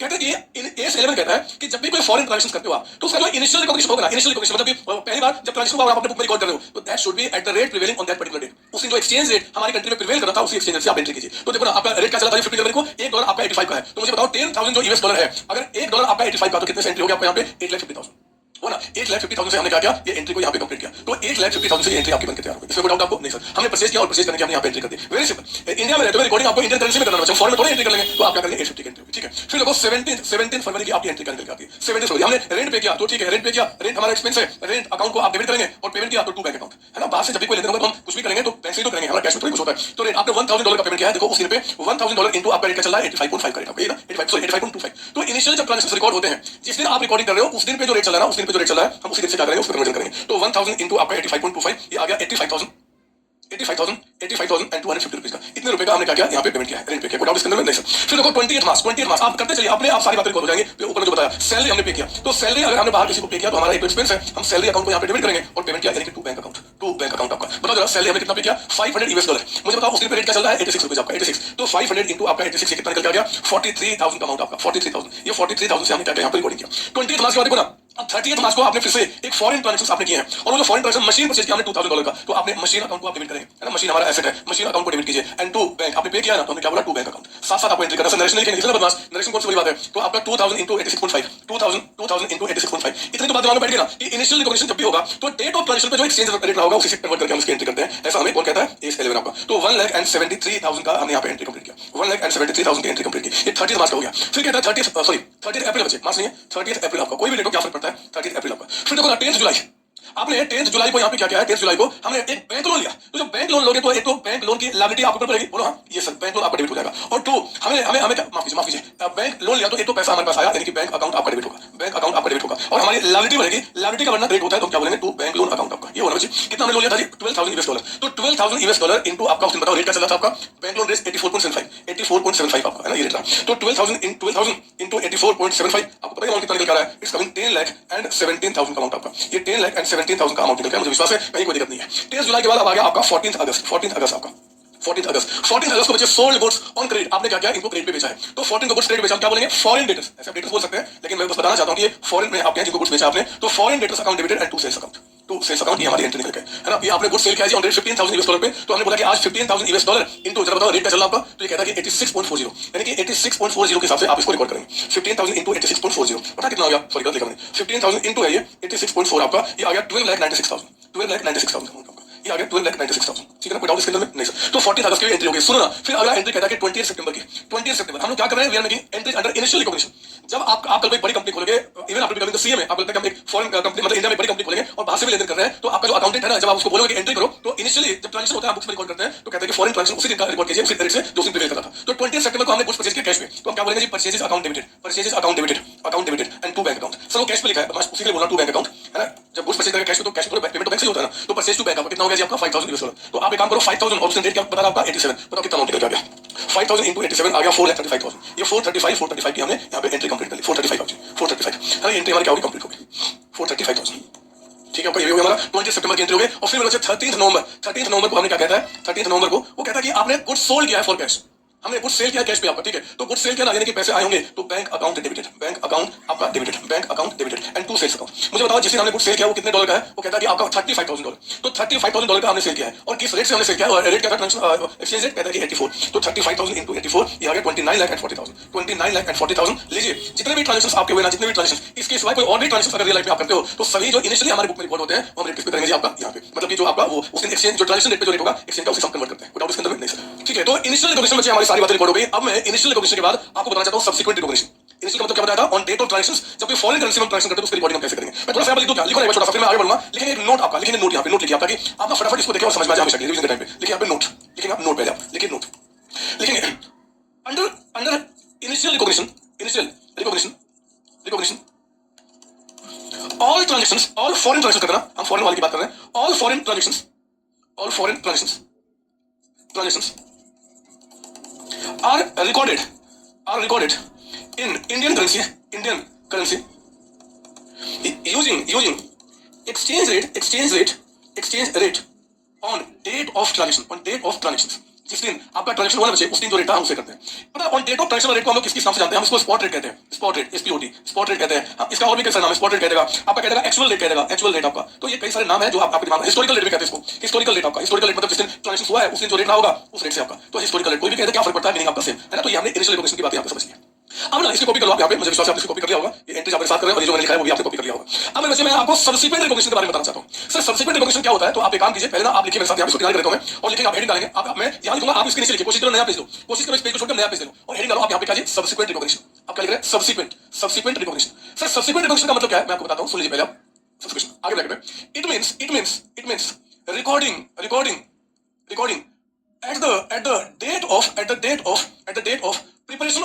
recording at the date of preparation of financial statement। जिस दिन हम लोग फाइनेंशियल स्टेटमेंट बनाते हैं उस दिन की बात की जा रही है। सर मतलब देखो ना, आप इतने बड़े बच्चे हो, आप सीए में इंटर के बच्चे हो, आपको पता होना चाहिए कि हम लोग क्या करते हैं जी कि आप हर पूरे साल में जो ट्रांजेक्शन होते हैं हम उसकी रिकॉर्डिंग करते हैं। इसके बाद बच्चे साल के एंड में हम एक ट्रायल बैलेंस बनाते हैं और फिर ट्रायल बैलेंस से आइटम्स या तो ट्रेडिंग अकाउंट या प्रॉफिट लॉस बैलेंस शीट में जाता है ना, तो फाइनेंशियल स्टेटमेंट बनाना ट्रेडिंग प्रॉफिट लॉस। तो मेरे सब्सिक्वेंट रिकॉग्निशन का मतलब ये वो दिन है जहां पे इन ट्रांजैक्शंस को हमें या तो ट्रेडिंग अकाउंट या फिर प्रॉफिट लॉस अकाउंट या बैलेंस शीट में ट्रांसफर करना है। सवाल ये होता है कि जब हम आपका फाइनेंशियल स्टेटमेंट बनाएंगे, हमारा trading account profit loss balance sheet, तो उसमें यानी कि trading profit loss balance sheet में ये जो ट्रांजैक्शंस आपके हुए हैं वो किस रेट से किस प्राइस पे वहां पे रिकॉर्ड की जाएगी। आपको सर कौन सी बड़ी बात है, वही रेट होना चाहिए जिस पे हमने ट्रांजैक्शन रिकॉर्ड किया, बोलते नहीं बचे। AS11 बहुत लॉजिकल कुछ बातें आपसे करता है और उस बात से आप एग्री भी करेंगे, बस थोड़ा सा मुझे समय दो और आप जो बता रहा हूं उसको ध्यान से सुनेंगे। मैं एक काम करता हूं, यहां पर एक ट्रायल बैलेंस आपको बनाता हूं, एक आपके ट्रायल बैलेंस बनाता हूं। ये देखिए, ये ट्रायल बैलेंस आप मेरे साथ रेडी कीजिए, इसका फॉर्मेट बनाना है ना। ये ट्रायल बैलेंस आप रेडी कीजिए, ये एक हमारा क्या है, डेबिट कॉलम है और एक हमारा क्रेडिट कॉलम है, ठीक है ना। मैं लिख दूं यहां पे, हम क्या बना रहे हैं, ट्रायल बैलेंस। ये हम ट्रायल बैलेंस बना रहे हैं, कब बना रहे हैं, एट द एंड, जो भी आपका ईयर एंड होगा, at the end of year, at the end आपका, क्योंकि इस ट्रायल बैलेंस में हम trading profit loss balance sheet में हम एंट्री ले जाते हैं ना, तो मैं ट्रायल बैलेंस दिखा रहा हूं। एक काम कीजिए ना, पहले जितने सारे नाम है ना जो फॉरेन ट्रांजैक्शंस में आपने यहां पे किए हैं, उन नाम को आप यहां पे लेकर आइए। वही नाम है, बाकी जो इंडिया में आ रहे हैं, इंडिया में जो ट्रांजैक्शन हो रहे होंगे, इंडिया में किसी को सैलरी पे किया, इंडिया में रेंट पे किया, इंडिया में कुछ परचेज किया, उनकी बात नहीं कर रहा हूं, तो ठीक है, जो उन्होंने फॉरेन करेंसी इन्वॉल्व है नहीं, मैं सिर्फ उन ट्रांजैक्शंस को फिलहाल यहां पे लेकर आ रहा हूं जो कि आपने फॉरेन करेंसी में किया। देखो ना, एक आपको नाम लिखा परचेजेस, तो मैं लिख रहा हूं यहां पे परचेजेस, मैं लिख रहा हूं यहां पे परचेजेस, है ना, परचेजेस ये लिखा हमने। फिर अगला नाम क्या, फॉरेन क्रेडिटर्स, तो मैंने लिख दिया फॉरेन क्रेडिटर्स। कुछ नहीं करना मैं बस वो नाम यहां पे रिकॉर्ड कर रहा हूं जो नाम आपको फॉरेन ट्रांजैक्शन में अब तक यूज हुए हैं। रेंट मैंने लिख दिया यहां पे क्या है, रेंट आपका, रेंट। और क्या नाम लिख रहा है, बैंक, तो मैंने लिख दिया यहां पे बैंक आपका, है ना, बैंक। फिर बताइए सैलरी, तो हमने लिखा यहां पे क्या है, सैलरी, ये लिखा सैलरी। फिर बैंक हो चुका, मशीन, है ना, मशीन लिखिए, जो भी नाम आपके फॉरेन करेंसी से जुड़े हुए नाम को लिखिए आप, मशीन भी हो गया। फिर आप देखो यहां पे बैंक हो गया, बैंक लोन, तो आपने लिखा बैंक लोन, बैंक लोन आपका, बैंक वाले चुका हूं, प्लस माइनस कर देंगे, बैंक लोन हो गया। फिर देखो फॉरेन डेटर्स, तो आप लिखिए यहां पे फॉरेन डेटर्स आपका, फॉरेन डेटर्स आप यहां पे लिखेंगे मेरे साथ, फॉरेन डेटर्स हमारे हो गए। सेल्स, अभी तक सेल्स हमने लिखा नहीं सर, तो लिखिए आप यहां पे सेल्स। सेल्स के बाद अगर मैं परचेज लिख चुका हूं, परचेज आपका, बैंक लिख चुका हूं मैं, बैंक आपका लिख चुका हूं, ये सेल्स लिख चुके हैं, ये सेल्स लिख चुके हैं। तो मेरे फॉरेन ट्रांजैक्शंस में यूज हुए जितने सारे नाम है उनका हमने बैलेंस करके आप लिख दिया। मैं आपको दावे के साथ कह सकता हूं कि जिस रेट पे आपने यहां पे एंट्री की है, इनिशियल रिकॉग्निशन में जिस अमाउंट से आपने एंट्री की है, अगर इस अमाउंट पे आप यहां पे लेके आओगे तो दोनों साइड क्या करेगा, टैली कर जाएगा। मानते हो इस बात को, अगर मैं परचेज को डेबिट पे लिखूंगा 850 और क्रेडिटर्स को लिखूंगा क्रेडिट पे कितना जी 850, तो डेबिट रेट बराबर हो गया। उसी तरीके से रेट आपका डेबिट पे इतना हो जाएगा जो हमने पे किया वो बैंक से क्रेडिट में माइनस हो जाएगा, मतलब कि ये कंफर्म टैली करना होगा। लेकिन मुझे पता है A11 क्या कहता है, A11 कहता है कि आपको जब जिस दिन फाइनेंशियल स्टेटमेंट बनाना है ना, उस दिन इन नाम को आपको इसी प्राइस पे रिकॉर्ड नहीं करना है, उसका प्राइस चेंज करना है। अब क्या, क्यों और कैसे, मैं आपको बताता हूं। उन्होंने कहा मैं कुछ नहीं कर रहा, सारी बातें कौन कर रहा है, आपको A11 वो पता क्या बोलते हैं, पहले सुनो, देखना बिल्कुल बंद कर दो। जब मैं बोलूंगा ना कि आप लिखो तो वीडियो को पॉज करके आप उसकी कॉपी करना, क्योंकि कई सारी चीजें प्लस माइनस करूंगा ऊपर से आपको समझाने के लिए। पता क्या होता है, जब भी हम सब्सिक्वेंट रिकॉग्निशन करते हैं तो A11 कहता है कि एक काम करो, जितने नाम यहां पे आपने लिखे हैं जो नाम फॉरेन करेंसी से जुड़े हुए हैं, उन नाम को दो पार्ट में डिवाइड करो। या तो वो नाम आपका मॉनेटरी आइटम्स होगा, या तो वो नाम आपका मॉनेटरी आइटम्स होगा, या फिर वो नाम जो होगा ना, या फिर वो जो नाम होगा और वो नॉन मॉनेटरी आइटम्स होगा, नॉन मॉनेटरी आइटम्स। A11 ने कहा कि जितने सारे नाम आपने फॉरेन करेंसी के चलते आप अपने ट्रायल बैलेंस में लिखे हो, मतलब जो फाइनेंशियल स्टेटमेंट में आने वाले हैं, उन सारे नाम को पहले दो पार्ट में डिवाइड कर दो। या तो उनको कहो कि मॉनेटरी आइटम्स है या कहो कि नॉन मॉनेटरी। हमने पूछ दिया A11 से कि मॉनेटरी आइटम्स किसको बोलते हैं, वो कहते हैं कि रटना नहीं है, आपको बिल्कुल सिंपल तरीके से आप खुद जज कर सकते हो। उन्होंने कहा कि जितने सारे नाम यहां पे आप लिखे हो, जितने सारे नाम, मुझे बताइए इनमें से वो कौन सा नाम है, वो कौन सा नाम है जो कि साल के एंड में आपको पता है कि आज या आज के बाद हमें उसके बदले में पे करना है या रिसीव करना है। सुना आपने, A11 ने कहा कि जितने नाम आपके फॉरेन करेंसी के चलते आपके ट्रायल बैलेंस में आए हैं, उन नाम को पहले दो पार्ट में डिवाइड करो, मॉनेटरी आइटम्स या नॉन मॉनेटरी। मॉनेटरी आइटम्स का मतलब बच्चे आज जिस दिन हम ट्रायल बैलेंस बना रहे हैं उस दिन या उसके बाद, आज या उसके बाद वो कौन कौन से नाम यहां पे दिख रहे हैं जिनके बदले में या तो पैसा आपको रिसीव करना है या पैसा आपको पे करना है। और कंफर्म है कि पे करना है या फिर रिसीव करना है, वो नाम बताओ। हमने ढूंढना शुरू किया, परचेज बताओ, परचेज नाम लिखा है, ये तो इसके मतलब किसी को पे रिसीव करना, ना, परचेज तो हमारा एक्सपेंस होता है, उसके मतलब नहीं। हां, जिनसे परचेज किया, क्रेडिटर्स वो है बच्चे जिनको हमें पेमेंट करना है। तो क्रेडिटर्स जो हमें दिख रहा है यहाँ पे, उनको हम क्या बोलेंगे, यहाँ पे कहते हैं कि वो हमारे मॉनेटरी आइटम्स हैं। सुन रहे हो, मैं नहीं चाहता कि आप कुछ भी रटे, बिल्कुल दिमाग शांत करके बाहर की कंट्री से जो भी हमारा लेनदेन हो रहा है उसके चलते जो नाम हमारे ट्रायल बैलेंस में क्रिएट हुए हैं, आपको पहले पहचानना होगा कि वो कौन से उसमें मॉनेटरी है, कौन से नॉन मॉनेटरी। मॉनेटरी का मतलब होता है कि जिनके आज जिस दिन हम ट्रायल बैलेंस बना रहे हैं, आज के बाद कभी भी हमें कंफर्म है कि भैया उनके बदले में पैसा पे करना है या उनसे पैसा रिसीव करना है, वो नाम पहले ढूंढो। तो हमने क्या बोला, हमें क्रेडिटर्स लिखा। रेंट ना, ये तो एक्सपेंस है, रेंट के बदले किसको पे करना है, रेंट अगर हमारा आउटस्टैंडिंग होता, अगर आउटस्टैंडिंग होता तो जो बकाया होता वो मेरा पेमेंट होता। तो अगर मान लो यहाँ पे नाम होता क्या जी, आउटस्टैंडिंग रेंट, तो मैं बोलता कि वो हमारा मॉनेटरी आइटम्स है, क्योंकि हमें उसके बदले में पेमेंट करना है ना। लेकिन रेंट नहीं, बैंक, अरे बैंक जरा बताओ, बैंक ये इंडिया में है कि बाहर है, मुझे बताओ। ये जो पैसे आपने जो एंट्री किया है, ये एंट्री किया और जो बैंक लिखा वो आपका इंडिया बैंक, इंडिया से बाहर है सर। इंडिया में हम लोग अगर इंडिया में है तो हमारा बैंक है इंडिया में, फॉरेन कंट्री में होता है बैंक आपका, तो बात समझ में आता, लेकिन इंडिया में है तो जो बैंक आपका इंडिया में है उससे उसके बदले में कोई पैसा हमें लेना देना है क्या फॉरेन करेंसी में, ना, दोबारा सुनिए, बिल्कुल दिमाग शांत करके, क्योंकि मैं लॉजिकली आपको बताना चाहता हूं। अगर मेरा बैंक, एक बैंक मान लो कि फॉरेन कंट्री में होता है, फॉरेन कंट्री में, तो मेरा फॉरेन कंट्री में अगर बैंक है ना, तो वो बैंक में जो पैसा है वो मेरा है। मैं जानना चाहूंगा कि आज वो कितने रुपए का है। तो जो फॉरेन करेंसी में जो बैंक है ना, फॉरेन कंट्री में जो मेरा बैंक होगा वो मेरा मॉनेटरी आइटम्स होगा। मॉनेटरी आइटम्स का मतलब होता है या तो आपका पैसा फॉरेन बैंक में जमा है या फिर आपको बाहर की कंट्री से कोई पेबल या रिसीवेबल है। तो मैं यहाँ पे मॉनेटरी आइटम्स में अगर नाम लिखूं तो मैं पता क्या बोलता, फॉरेन बैंक, क्या बोलता, foreign bank, not Indian bank, foreign bank है ना। फॉरेन बैंक में कुछ अगर मेरा पैसा होता तो ये तो जितने सारे आपने पेमेंट किए, अब देखो ना हमने रेंट पे किया तो पैसा कहां से गया, हमारा इंडियन करेंसी, हमारे इंडिया में बैंक था, हमने उस पैसे से क्या किया जी, फॉरेन करेंसी निकाला और फॉरेन करेंसी में कन्वर्ट किया और फिर दूसरे कंट्री में पे कर दिया, ये तो आपका हुआ होगा। तो वो बैंक आपका मॉनेटरी आइटम्स नहीं है। मॉनेटरी आइटम्स कब होता, अगर फॉरेन कंट्री में हमारा कोई बैंक होता और उसमें मैं कुछ पैसा जमा करके रखा था तो, है ना बच्चे। तो ये तो बैंक हमारे इंडिया में, वो आपका नहीं है, ठीक है। आगे बढ़िए, और देखिए क्या दिक्कत कर आपका सैलरी, ये नहीं, सॉरी यहाँ पे सैलरी में बता देना आपका किसी को इसके बदले में आज हमें पे करना है, रिसीव करना नहीं, तो ये भी हमारा एक्सपेंसिव यूनिट नहीं है। मशीन, मुझे बताओ जो मशीन हमने खरीदा हुआ है, क्या उस मशीन के बारे में बताना, क्या मशीन हमें किसी को देना है या वो किसी से लेना है, ना, तो मशीन में नहीं हुआ। हाँ, मशीन किसी से परचेज किया था क्रेडिट पे, तो वो मेरा पे, उनको मुझे पेमेंट करना, वो बोलता है मॉनेटरी आइटम से, ठीक है। छोड़ो, बैंक लोन, हाँ हमने देखो बाहर की कंट्री से लोन लिया था, बैंक लोन था आपका, कहाँ गया बैंक लोन, लिया था बच्चे। तो बाहर की कंट्री से अगर हमने कोई लोन लिया है तो बाहर वाले कंट्री को बैंक लोन के बदले में आपको पेमेंट करना पड़ेगा। आज जिस दिन ट्रायल्स बना रहे हो या उसके बाद पेमेंट करना पड़ेगा कि नहीं? कोई भी चीज आज हमें दिख रहा है कि भैया आज या फ्यूचर में हमें उसके बदले में पेबल है या रिसीवेबल है या फिर फॉरेन कंट्री में जो बैंक है वो हमारा मॉनेटरी होगा। तो यहाँ पे जो बैंक लोन है ना, बैंक लोन, इस बैंक लोन को क्या बोलूंगा जी? ये हमारा मॉनेटरी आइटम है। बैंक लोन आपका, बैंक लोन मैं आपको लॉजिकली बताना चाहता हूँ, बैंक लोन हमारा हो गया, ठीक है ना। उसके बाद डेटर्स, हाँ डेटर्स वो है फॉरेन में जिससे हमें पैसा रिसीव करना है, तो ये भी मॉनेटरी आइटम्स होंगे। फॉरेन डेटर्स आपका है ना, डेटर्स कह रहे हैं फॉरेन डेटर्स आपकी मर्जी, बट हाँ ये भी हमारा हो गया। सेल्स नहीं, ये तो हमारा रेवेन्यू एक्सपेंस, एक्सपेंस रेवेन्यू कभी भी मॉनेटरी नहीं होंगे। मॉनेटरी आइटम्स का मतलब होता है कि साल के एंड में बदमाश अगर वो नाम, उस नाम के बदले में अगर हमें पैसा लेना है या पैसा में देना है, तो वो नाम हमारा जो होगा ना, वो जनरली वो एसेट्स लायबिलिटी कुछ होते हैं, वो आपका मॉनेटरी आइटम्स निकलता है, ठीक है ना। ये हमारे मॉनेटरी आइटम्स होते हैं। बिल करो और कुछ नाम बता देना जिसके बदले में हमें दिखता है कि आगे मतलब आइटम नाम बताइए जिसके बदले में हमें पे करना होगा, रिसीव करना होगा। कुछ नाम और देता हूं, जैसे कि बिल्स रिसीवेबल हो गया, बिल्स रिसीवेबल, इसके बदले में क्या हमें आगे पैसा मिलेगा। ये कौन से बिल है? इंडिया में नहीं, अगर इंडिया के बाहर किसी कंट्री से, सारी बातें बाहर के फॉरेन ट्रांजैक्शन हो रहा है ना, बिल हो गया, कोई बिल्स पेबल अगर हमारे पास हो गया, बिल्स पेबल हमारे पास हो गया है ना, ऐसे एक्सेट्रा एक्सेट्रा, मैं नाम नहीं याद करना चाहता, मैं कौन से आपको बताना चाहता हूं, ये आपका मॉनेटरी आइटम्स होगा। इनको छोड़ के बच्चे कहते हैं कि all other assets, all other assets except mentioned under monetary items, monetary items कहते हैं कि मॉनेटरी आइटम्स के अंदर में जिन एसेट्स को हमने लिखा या जिन एसेट्स को हम लिख सकते हैं, उनको छोड़ के बाकी जितने भी एसेट्स होते हैं उन सबको क्या बोलेंगे? Non monetary. जैसे कि एग्जांपल, फॉर एग्जांपल बताइए, फॉर एग्जांपल आपका जैसे कि मशीन हो गया, मतलब फिक्स एसेट्स हो गया जी, मशीन हो गया। आपने जो बिल्डिंग अगर बाहर से परचेज किया है, मान लो बिल्डिंग, मान लो कोई फर्नीचर आपने बाहर से परचेज किया है, तो ये वो एसेट्स हैं जिनके बदले में हमें कोई पेमेंट नहीं करना, या मतलब उस एसेट के बदले में हमें कोई पैसा लेना देना, वो तो हमारे एसेट्स तो बिजनेस में यूज करेंगे, है ना। और कुछ बताइए, जैसे कि आपका स्टॉक हो गया, जैसे कि आपका स्टॉक हो गया, जैसे कि इन्वेस्टमेंट हो गया। इन्वेस्टमेंट भी जो है ना, थोड़ा कोई आज हमारा कोई पेबल रिसीवेबल है, वो कब आपका तो बेचूंगा, कब क्या करूंगा मुझे नहीं पता, वो हमारे क्या होते हैं? नॉन मॉनेटरी होते हैं। तो मुझे ऑल अदर एसेट्स एक्सेप्ट जो उसके अंदर में आ जाएंगे उनको हम क्या बोलेंगे? Non monetary. और या फिर कहते हैं कि number 2 all expenses and revenue, all expenses and revenue, जितने भी एक्सपेंसेस एंड रेवेन्यू है ना, वो भी क्या बोले जाएंगे? Non monetary. क्योंकि आप खुद सोचो, जो रेंट है, जो सैलरी है, जो परचेज है, जो सेल्स है, इसके बदले में थोड़ा आपको पैसा लेना ही देना, ये तो एक्सपेंस रेवेन्यू जो इनकम कर चुके हैं, ठीक है ना। तो ये आप बोले जाएंगे नॉन मॉनेटरी। मुझे विश्वास है बात समझ के आगे होगा। अपनी आत्मा से पूछना कि जो नाम आपने ट्रायल्स में लिखा है क्या उसके बदले में कोई पेमेंट करना है या रिसीव करना है? अगर हाँ तो फिर आपका कहां से जाएगा? मॉनेटरी में। उसको छोड़ के बाकी सारे एसेट्स तो बाकी बचाएंगे, जितने भी नाम आप सोच सकते हैं मैं दिखाऊंगा आपकी मेरी बुक में लिखे हुए, वो सारे क्या हो जाएंगे? नॉन मॉनेटरी हो जाएंगे। या फिर जितने भी हमारे एक्सपेंस रेवेन्यू लॉस, ये सारे हमारे क्या हो जाएंगे? आपका यहाँ पे नॉन मॉनेटरी में। Loss by fire, loss by सब नॉन मॉनेटरी होते हैं, ठीक है। पता है बच्चों, पता है हमारा A7 क्या बोलता है? A7 का कहना है कि देखो जी, जितने भी आपके मॉनेटरी आइटम्स होते हैं, जितने भी मॉनेटरी आइटम्स हैं, कहते हैं कि दे आर इतना पता क्यों लिख रहा बदमाश आज, कहते हैं कि they are converted using closing exchange rate sir हम लिख लेते, सुन तो लो, मैंने कहा ना आपको पूरा समय दूंगा, बाद लिखना। कहते हैं भैया ये जो नाम है ना, जिनके बदले में हमें पैसा पे करना है, जिनके बदले में पैसा रिसीव करना है, ये जो मॉनेटरी आइटम्स होंगे, जब ये ट्रायल्स बनाया जाएगा तो मेरे चाहिए वो एक्चुअल रेट पे पहले आपने जो रिकॉर्ड किया था, एक्चुअल रेट पे सारे ट्रांजैक्शन रिकॉर्ड हुए थे, उनको हमें क्या करना होता है कि एंड में क्लोजिंग रेट पे कन्वर्ट करना पड़ता है, उनको क्लोजिंग रेट पे रिकॉर्ड करना होता है। सर ऐसा क्यों? मैं बताऊंगा, बट याद रखना इनको क्लोजिंग रेट पे। लेकिन जो नॉन मॉनेटरी होते हैं ना, नॉन मॉनेटरी कहते हैं कि they are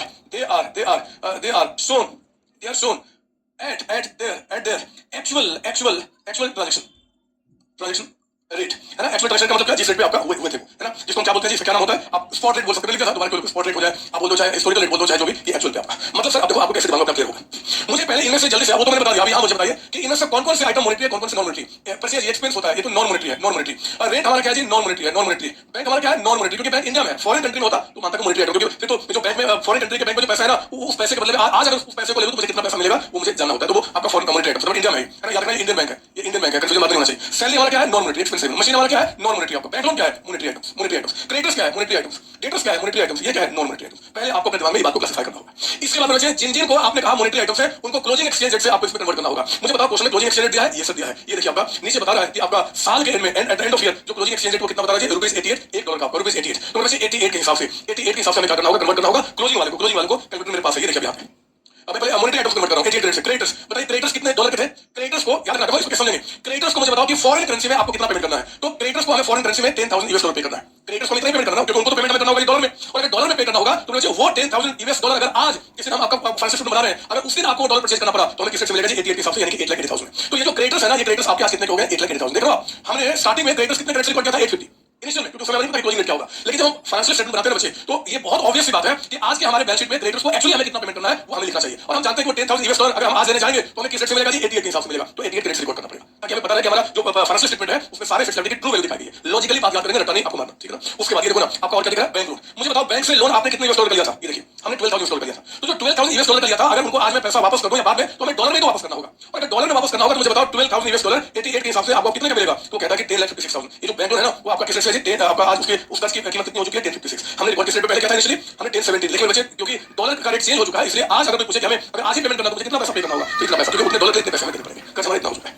debtors foreign debtors, ये देखो आप डेटर्स से हमें पैसा कितना लेना? 15,000। ये $15,000 ही तो देगा, बोलो ना बदमाश। अगर वो जो फॉरेन कंट्री में जो डेटर है वो हमें क्या डॉलर में पेमेंट करेगा, और उस डॉलर को अगर मैं इंडियन करेंसी में कन्वर्ट करूंगा तो मुझे कितना अमाउंट मिलेगा? तो हमें आज रेट डालना पड़ेगा 15,000 into 88। 15,000 into 88 आपका आ गया 13,20,000 1320। देखो आप यहाँ पे आपको फायदा हो गया एक तरीके से रेट बढ़ने से। जहाँ पे आपका कर्ज था कितना लेना था? 1296। अब हम क्या करेंगे? 1320 से लेंगे आपको, ठीक है ना। ये हमारे पास हो गया। इसके बाद और बताइए और कुछ देखना मॉनेटरी आइटम्स? नहीं सर। तो मॉनेटरी आइटम्स 1 2 3 थे, उनको हमने क्लोजिंग रेट से कन्वर्ट किया। वैसे बाकी जो है ना, बाकी जो नॉन मॉनेटरी आइटम्स है उनको उसी रेट पे रखिए जिस रेट पे आपने ट्रांजेक्शन किया था, क्योंकि उनके बदले में कोई अब टेबल रिसीवेबल नहीं है, तो जितने पे हुए थे उतने रिकॉर्ड कर दीजिए। बताइए परचेज कितना था 850 का, तो आप यहाँ पे क्या करेंगे 850 पे, सॉरी और परचेज है ना, सारे परचेज इकट्ठा कर दो, एक्चुअली जितने लोग थे तो आपने क्या किया, एक तो 850 है, 850 और देखो परचेज आपको दिख जाए, परचेज यस एंड 435,000, तो टोटल परचेज आपका 1285 हो गया, 12,85,000 का यहाँ पे टोटल परचेज आपके पास आ गया, ठीक है ना। आइए रेंट, रेंट कितना है जी 85,250, रेंट आप लिखेंगे 85,250 का अमाउंट आपका 85,250। उसके बाद से करो बैंक में कितना है, प्लस माइनस कीजिए, बैंक देखते हैं यहाँ पे, बैंक यहाँ से जो अमाउंट 29,40,000 बैंक में आया था, 4,35,000 बैंक से चला गया, फिर बैंक में 10,17,000 आया आपका, 10,17 आया बैंक, और बैंक से 173 चला गया, बैंक से चला गया 173,000, फिर बताइए बैंक आपका फिर से 43,000 चला गया, 43,000 बैंक से चला गया, फिर बताइए बैंक से 85,250 का अमाउंट चला गया आपका, और फिर देखिए बस, तो बैंक में हमारे पास अभी भी इन सब कुछ प्लस माइनस करने के बाद ये 32 लाख एक्चुअल अमाउंट है ना डेबिट में आपका 32,20,750 का अमाउंट आपका यहाँ पे रहेगा, है ना। बैंक आपका क्या था, इंडियन बैंक है, तो यहाँ पे कोई दिक्कत नहीं, आपका फॉरेन कंट्री का होता तो उसको मैं कन्वर्ट करता है ना क्लोजिंग रेट से, क्योंकि फॉरेन बैंक में $10,000 रखा हुआ है, तो अगर आज ही तो मुझे कितना पैसा मिलेगा उसी बुक में दिखाते हैं, ठीक है। सैलरी मुझे बताइए कितना हो गया जी 43,000, तो सैलरी को आप यहाँ पे 43,000 एक्सपेंस से डेबिट में रिकॉर्ड कीजिए। मशीन मुझे बताइए मशीन कितने का आपका है, मशीन कितने का परचेज किया था 173, तो 1,73,000 पे हम मशीन को यहाँ पर रिकॉर्ड करेंगे। और बताइए हमारा सेल्स कितना है जी, तो सेल्स एक है 29,40,000 और एक आपका सेल्स है 12,96,000, तो और सेल्स आपका एक सेल्स दो सेल्स बस ना, यस, तो आपका 42,36,000 रेट में लिखिए 42,36,000 आपका, ठीक है। सारी बात रिकॉर्ड हो गई, 1 2 3 4 5 6 7 सब कुछ रिकॉर्ड हो गया आपका, सारी बात रिकॉर्ड हो चुकी। तो ये हमने क्या किया, आपका सब्सिक्वेंट रिकॉग्निशन, यानी कि जब हम फाइनेंशियल स्टेटमेंट बनाते बच्चे, उस फाइनेंशियल स्टेटमेंट को बनाने के हम क्या करते हैं, जितने भी हमारे नाम आपके फॉरेन करेंसी के चलते क्रिएट हुए हैं आपके फाइनेंशियल स्टेटमेंट में जो आने वाले हैं, उनमें से जो मॉनेटरी आइटम्स होंगे उनको हम क्या करेंगे जी क्लोजिंग रेट पे कन्वर्ट करते हैं। और लॉजिक आपको समझ में आ चुका होगा, क्योंकि जो भी आज या आज के बाद पेबल या रिसीवेबल है, जो भी वो आपका उसका हमें आज की वैल्यू जानना होगा तो हम क्लोजिंग रेट पे कन्वर्ट करते हैं। और बाकी जो हमारे नॉन मॉनेटरी आइटम्स होंगे, जितने भी एक्सपेंस रेवेन्यू है, इनको छोड़ के आपके बाकी के एसेट्स आपके वो सभी क्या होंगे हमारे आप क्लोज किए जाएंगे आपका इसमें क्या बोलते हैं एक्चुअल रेट पे, आपका एक्चुअल रेट पे। अब देखो जरा पहले आप काम कीजिए, आप यहाँ पर ना इतने कॉपी कर लीजिए, आप यहाँ पे कॉपी कर लीजिए, है ना। मैं पहले आप कॉपी करते रहो और मैं यहाँ पे देखता हूँ कि आखिर डिफरेंस क्योंकि टैली नहीं करेगा बच्चे, क्यों टैली नहीं करेगा, टैली तब करता है ये ट्रायल्स आपका अगर सब कुछ आपका इन्हीं रेट पे कन्वर्ट होते हैं, डेबिट जितना क्रेडिट होता है डेबिट कितना, बट यहाँ पे क्या दिख रहा है कि जैसे हमने मशीन किसी से परचेज किया था, ये देखो नहीं हमने डेटर्स, तो इस एंट्री में डेटर्स जो है ना, डेटर्स वो तो कन्वर्ट हो गए क्लोजिंग रेट पे, लेकिन सेल्स हमारा क्या था एक्चुअल रेट पे लिखा हुआ आपका, तो कंफर्म है कि डेबिट पे कुछ आइटम किसी और रेट पे कुछ और है, तो ये कंफर्म है कि टैली नहीं करेगा, डिफरेंसेस आएंगे, बताओ डिफरेंसेस क्या निकल के आ रहे हैं, देखता हूं मैं, आप तो लिखते रहो यहाँ पे, मैं ऐसे करता हूं, आप लिखते चलिए और मैं यहाँ देखता हूं, तो 8,80,000 प्लस 10,56,000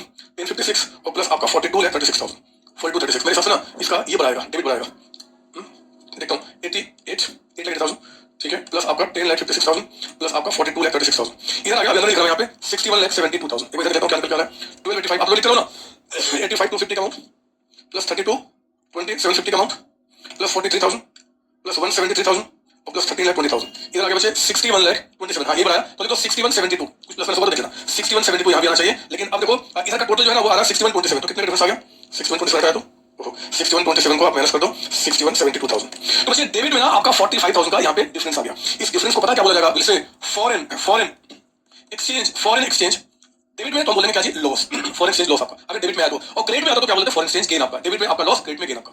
इसमें कोई डाउट ना हो कि ये जो आपका फॉरेन एक्सचेंज लॉस है ना बच्चे, लॉस है, ये हम क्या करेंगे ट्रांसफर टू लिख दो ब्रैकेट में डेबिट ऑफ का प्रॉफिट एंड लॉस अकाउंट, जो हम प्रॉफिट लॉस अकाउंट बनाते हैं उसमें क्या करेंगे डेबिट में लॉस दिखा देंगे और हमारा अकाउंट कंप्लीट हो जाएगा, है ना। आप प्लीज कॉपी कीजिए, बिलीव कीजिए, आपका ऊपर में जितने सारे थ्योरी पढ़ के मैं दिखाऊंगा एक एक थ्योरी को आप मस्त तरीके से कंप्लीट कर चुके हैं, इसको बहुत जैसे जैसे लिखा है बच्चे एक्जैक्टली इसी तरीके से आप क्या कीजिए सब कुछ कीजिए ताकि एग्जाम में रिवीजन करने में भी आपको मजा आएगा। चलिए इसको कॉपी कीजिए, मैं आपको दिखाता हूं इसका, ये देखिए मैंने आपको कितना थ्योरी मस्त तरीके से आपको समझा दिया है, आप मुझे कभी भी अप्रिशिएट नहीं करोगे, आप अपने संतोष सर के बारे में कभी भी अच्छी बातें नहीं कर सकते, मैं जानता हूं, लेकिन मैं आपको दिखाता हूं कितनी थ्योरी कंप्लीट हो चुकी है। ये तो इसको भी सवाल में देखिए मैंने कहा था डिटेल डिस्कशन में transactions which are denominated in a foreign currency और that require settlement in foreign currency, बताओ वो ट्रांजैक्शंस जिसको हम डिनोमिनेट रिकॉर्ड किए हैं आपका फॉरेन करेंसी में या जिनका सेटलमेंट फॉरेन करेंसी में हो रहा है वो कहते हैं फॉरेन करेंसी ट्रांजैक्शन, ठीक है। एग्जांपल क्या वही बाइंग सेलिंग पुट्स हो गया, एक्विजिशन ऑफ फिक्स्ड हो गया, सो ऑन आपका accounting treatment of foreign transactions can be studied in two parts. पहला क्या initial recognition, initially foreign currency transaction should be recorded by applying exchange rate between reporting currency and foreign currency, Indian one जैसे $2,000 into 85 rupees, वो आपका हो गया reporting currency हो गया Indian और फॉरेन करेंसी जिसमें आप डील कर रहे हैं, जिसमें डील कर रहे हैं।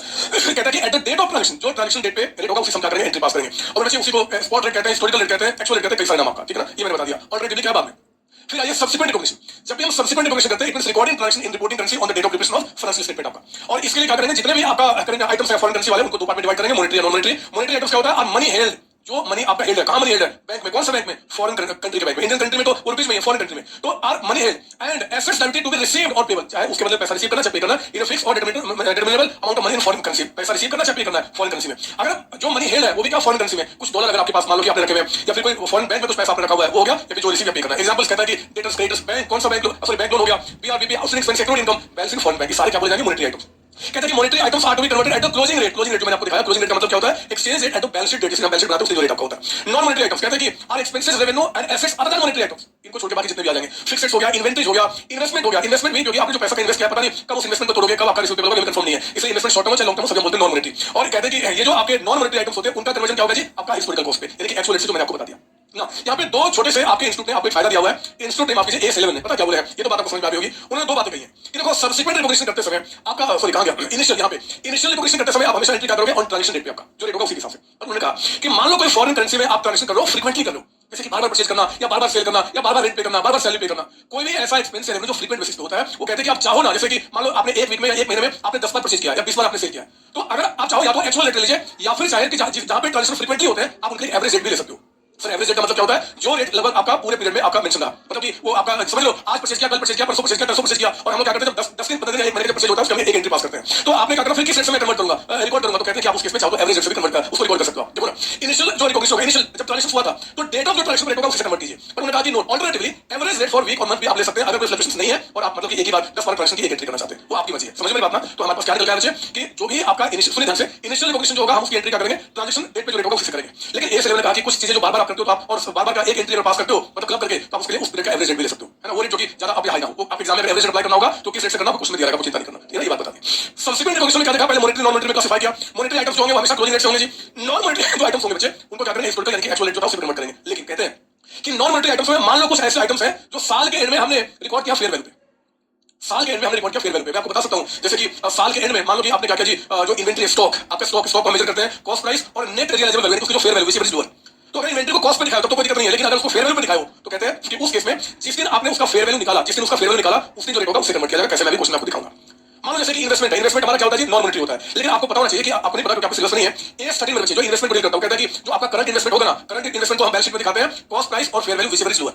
तो अगर हम करंट इन्वेस्टमेंट को फेयर वैल्यू पे दिखा रहे हैं तो जिस दिन हमने उसका फेयर वैल्यू निकाला जैसे आज, तो आज जो रेट होगा उसे क्या करेंगे कन्वर्ट कर देंगे। समझ में आ रही बात? तो दोबारा सुनिए बात, मॉनेटरी आइटम यहाँ पे इनिशियल में कोई दिक्कत है नहीं। इनिशियल हमेशा क्या होगा ऑन डेट ऑफ ट्रांजैक्शन, कुछ ट्रांजैक्शन जो फ्रीक्वेंट होते हैं तो आप चाहो तो उसके एवरेज ले सकते हो, चाहो तो आपका। सब्सिक्वेंट रिकॉग्निशन में हमने क्या बोला मॉनेटरी आइटम्स हमेशा क्लोजिंग रेट होगा, नॉन मॉनेटरी जो आइटम्स होंगे उनके लिए हमेशा क्या लगेगा हिस्टोरिकल। लेकिन अगर किसी एसेट लायबिलिटी को on date of preparation trial balance यानी कि फाइनेंशियल बनाने के दिन पे हमने उसको फेयर वैल्यू पर वैल्यू किया हुआ है तो उस केस में क्या करेंगे उसको उसी दिन का रेट आपका फेयर वैल्यू जिसने लिया ना यानी उसी दिन का रेट क्या करेंगे उसको कन्वर्ट कर देंगे। पर ये example of such non monetary items जिसको हम फेयर वैल्यू पर दिखाते हैं उसमें इन्वेंटरी आपका हो गया, करंट इन्वेस्टमेंट हो गया, है ना, जो फेयर वैल्यू पर दिखाते हैं। These are converted and reported using the exchange rate when such fair value are determined यानी कि उस दिन का वैल्यू आपका, है ना। तो आपको ये बता दिया हमने ना। कुछ और बातें जैसे कि कंडीजेंट लायबिलिटी, मान लो कोई हमने फॉरेन कंट्री में कोई गारंटी दिया हुआ है ना, तो कंडीजेंट लायबिलिटी तो हमारे ट्रायल बैलेंस में नहीं आते, लेकिन A11 ने कहा कि कंडीजेंट लायबिलिटी जो एंड में होगी उसको भी क्लोजिंग रेट पे कन्वर्ट करना है। ऐसा क्यों? क्योंकि वो भी पेबल रिसीवेबल आपका फ्यूचर में हो सकता है, तो आज उसकी वैल्यू जाननी पड़ेगी। तो जितने भी क्लोजिंग आप कंडीजेंट लायबिलिटी होते हैं उनको भी हम क्या करते हैं क्लोजिंग रेट पे कन्वर्ट करते हैं। सारी चीजें आपके 1 मार्क का 2 मार्क्स का एमसीक्यू में भी आ सकता है, इस बात को ध्यान रखेंगे आप कि बताओ कंडीजेंट लायबिलिटी को सब्सिक्वेंट रिकॉग्निशन में हम किस रेट पे कन्वर्ट करते हैं, ओपनिंग क्लोजिंग एवरेज पता नहीं क्या-क्या, क्लोजिंग रेट पे टिक मार करेंगे, ठीक है ना।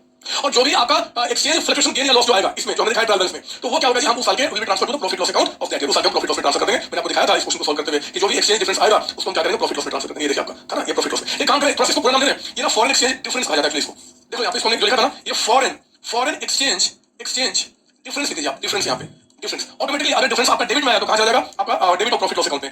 इफ डेबिट साइड में ऐसे लिख दो मैं, अगर ये बैलेंस कहां पे है डेबिट साइड में तो transfer to profit debit of profit loss, और इफ अगर ये बैलेंस आपका है क्रेडिट साइड में तो क्या बोलेंगे आपका transfer to credit of profit loss account में जाएगा प्रॉफिट लॉस अकाउंट में, प्रॉफिट लॉस अकाउंट में, है ना। तो आपने जहां पे आप लिखे होंगे उसको ऐसा सही करवा, हमने ऐसे लिखा दिया कि इस डिफरेंस को क्या बोला फॉरेन एक्सचेंज डिफरेंस बोलेंगे। अब वहां पे लॉस गेन मत बोलना, बोलोगे तब भी कोई दिक्कत नहीं, बट जो नाम एक्चुअल जाएगा इस लेवल में वो फॉरेन एक्सचेंज डिफरेंस कहा गया है। फिर वो डिफरेंस अगर डेबिट में आया तो फिर तो लॉस है, लॉस कहा जाएगा प्रॉफिट लॉस डेबिट में, और क्रेडिट में तो क्या बोलेंगे आपका प्रॉफिट लॉस क्रेडिट साइड में। इसको सही कर जाएगा।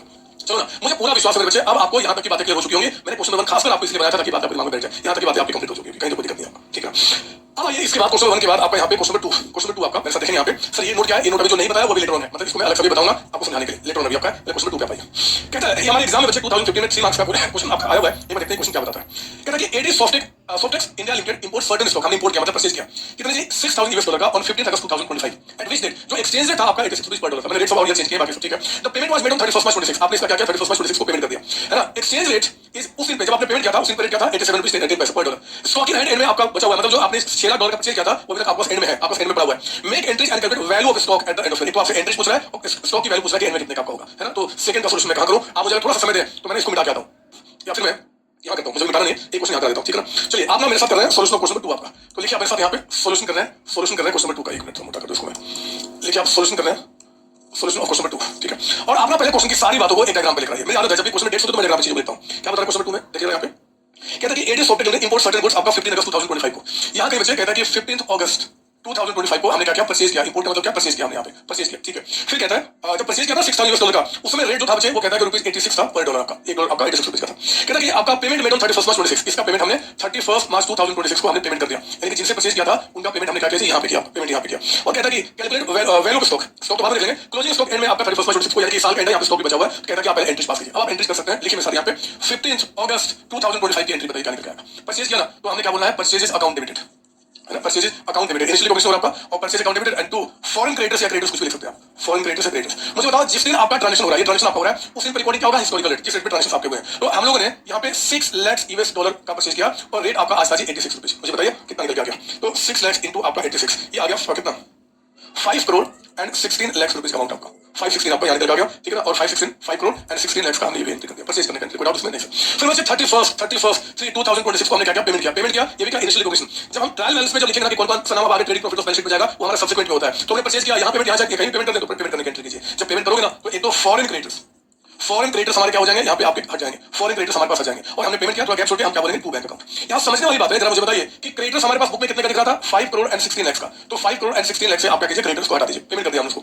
लेकिन मुझे बताओ जब हमने इनको पेमेंट किया तो ये 6 लाख जो यूएस डॉलर है, वो आज जब पेमेंट किया तो आपको किस रेट से मिला होगा, है ना, जिस जो ट्रांजैक्शन जिस रेट पे हुआ है उस पे एंट्री बताइए। तो देखो ना, हमने पेमेंट किया तो आज जो रेट था बच्चे क्वेश्चन नंबर 2 में कहता है जिसने पेमेंट किया वो 87.10, ये आपका 87.10 का रेट आपका हो चुका है। यानी कि 6 लाख यूएस डॉलर हमने जब लिया होगा पेमेंट करने के लिए, तो 87.10 के हिसाब से 5 करोड़ 22 लाख एंड 60,000 में हमें मिले होंगे, उतना हमने पेमेंट किया होगा, इतना पैसा हमारे पास गया होगा। सोचो जो लिएबिलिटी इतनी की थी, आपको ज्यादा पेमेंट करना पड़ा, तो आपको तो यहाँ पे घाटा हो गया। आप इसको फॉरेन एक्सचेंज डिफरेंस के नाम से आप यहाँ पे एंट्री करेंगे, डिफरेंस अकाउंट आपका, ये आपका एंट्री होगा, ठीक है ना। और जब बताओ बैलेंस फिगर कितना निकल रहा है, दोनों का डिफरेंस आपका, तो बैलेंस फिगर हम यहाँ पे दिखा देंगे। इसमें आपका 5 करोड़ जो 16 लाख का अमाउंट था, उसके बदले इतना पेमेंट करना पड़ा, तो 6 लाख एंड 60,000 का आपका यहाँ पे एक लॉस हो गया because of foreign exchange difference हमारा, ठीक है ना। ये एंट्री हमने कंप्लीट कर दी, तो परचेज हो गया, पेमेंट हो गया, खत्म हो गई बात, आपका खत्म हो गई बात। उसने एंट्री पूछा था, एंट्री हमने कर दिया। अब एंट्री के बाद में वो कहता है कि साल के एंड में आप नीचे लिखना, मैं यहाँ देता हूँ कि बताओ कि वैल्यू ऑफ स्टॉक कितना रिकॉर्ड होगा, वैल्यू ऑफ स्टॉक आपका एट एंड कितना रिकॉर्ड होगा, एट एंड कितना रिकॉर्ड आपका होगा। तो मुझे बताओ जरा कि स्टॉक कितने यूएस डॉलर का है, 6,000 यूएस डॉलर का, 6 लाख, वो तो हमने ले लिया आपका। अब हम इसको कन्वर्ट करेंगे किस रेट से, तो मुझे ये बताइए कि क्लोजिंग स्टॉक आपका मॉनेटरी आइटम है कि नॉन मॉनेटरी आइटम है। आप मुझे बताओ कि जो क्लोजिंग स्टॉक है वो मॉनेटरी है कि नॉन मॉनेटरी है। सर क्लोजिंग स्टॉक जो हमारा होता है वो हमारा होता है नॉन मॉनेटरी, क्योंकि इसके बदले में कोई रिसीवेबल या पेबल नहीं है, जब ये बिकेंगे तब ये होगा, वो होगा, है ना बच्चे। तो आप क्या करोगे कि क्लोजिंग स्टॉक जो एंड में रिकॉर्ड करोगे that will be at historical rate.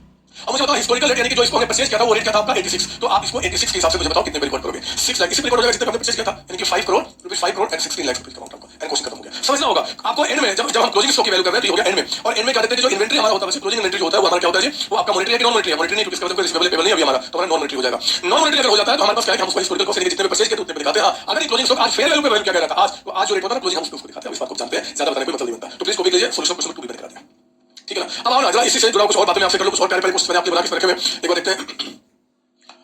Sir electron मुझे बता दो ना, चलो मैं भी बता देता हूं। नोट नंबर 3 हमारे पास क्या था, ये नोट था ना, एक नोट कंजेंट के बारे में, दूसरा क्या होगा कि जो भी घाटा फायदा होगा वो उस हम प्रॉफिट लॉस में ट्रांसफर करेंगे, पर किस साल के प्रॉफिट लॉस में ट्रांसफर करेंगे, तो जिस साल घाटा फायदा होगा उसी साल का प्रॉफिट लॉस में बदमाश, जो प्रॉफिट लॉस जिस साल का घाटा फायदा होगा उसी का, वही लिखा हुआ है। Exchange differences arising on the settlement of monetary items, अगर मॉनेटरी आइटम्स का कोई सेटलमेंट होता है, जैसे इस क्वेश्चन में था पेमेंट किया हमने, उस पेमेंट से जो घाटा फायदा होगा एक्सचेंज डिफरेंस आएगा, उस साल के हम क्या करेंगे, प्रॉफिट लॉस में सेटल करेंगे। ये क्वेश्चन क्या हमने आपका question number 2, exchange difference arising on the settlement of monetary items, settlement मतलब पेमेंट करना। तो जो क्रेडिटर्स हमारा क्रिएट हुआ था 15 अगस्त को, हमने जब 31 को पेमेंट कर दिया, सेटलमेंट कर दिया, और उससे जो घाटा फायदा हुआ वो जो फॉरेन से गेन या लॉस उसी साल के हम प्रॉफिट लॉस में क्या करेंगे, ट्रांसफर कर देंगे। तो वो आपका जब उस साल का प्रॉफिट लॉस बनेगा उसको फॉरेन से डिफरेंस दिखा देंगे, डेबिट में तो प्रॉफिट लॉस डेबिट है, ठीक है ना। ये चीज मैंने आपको बताने के लिए कर दिया आपका।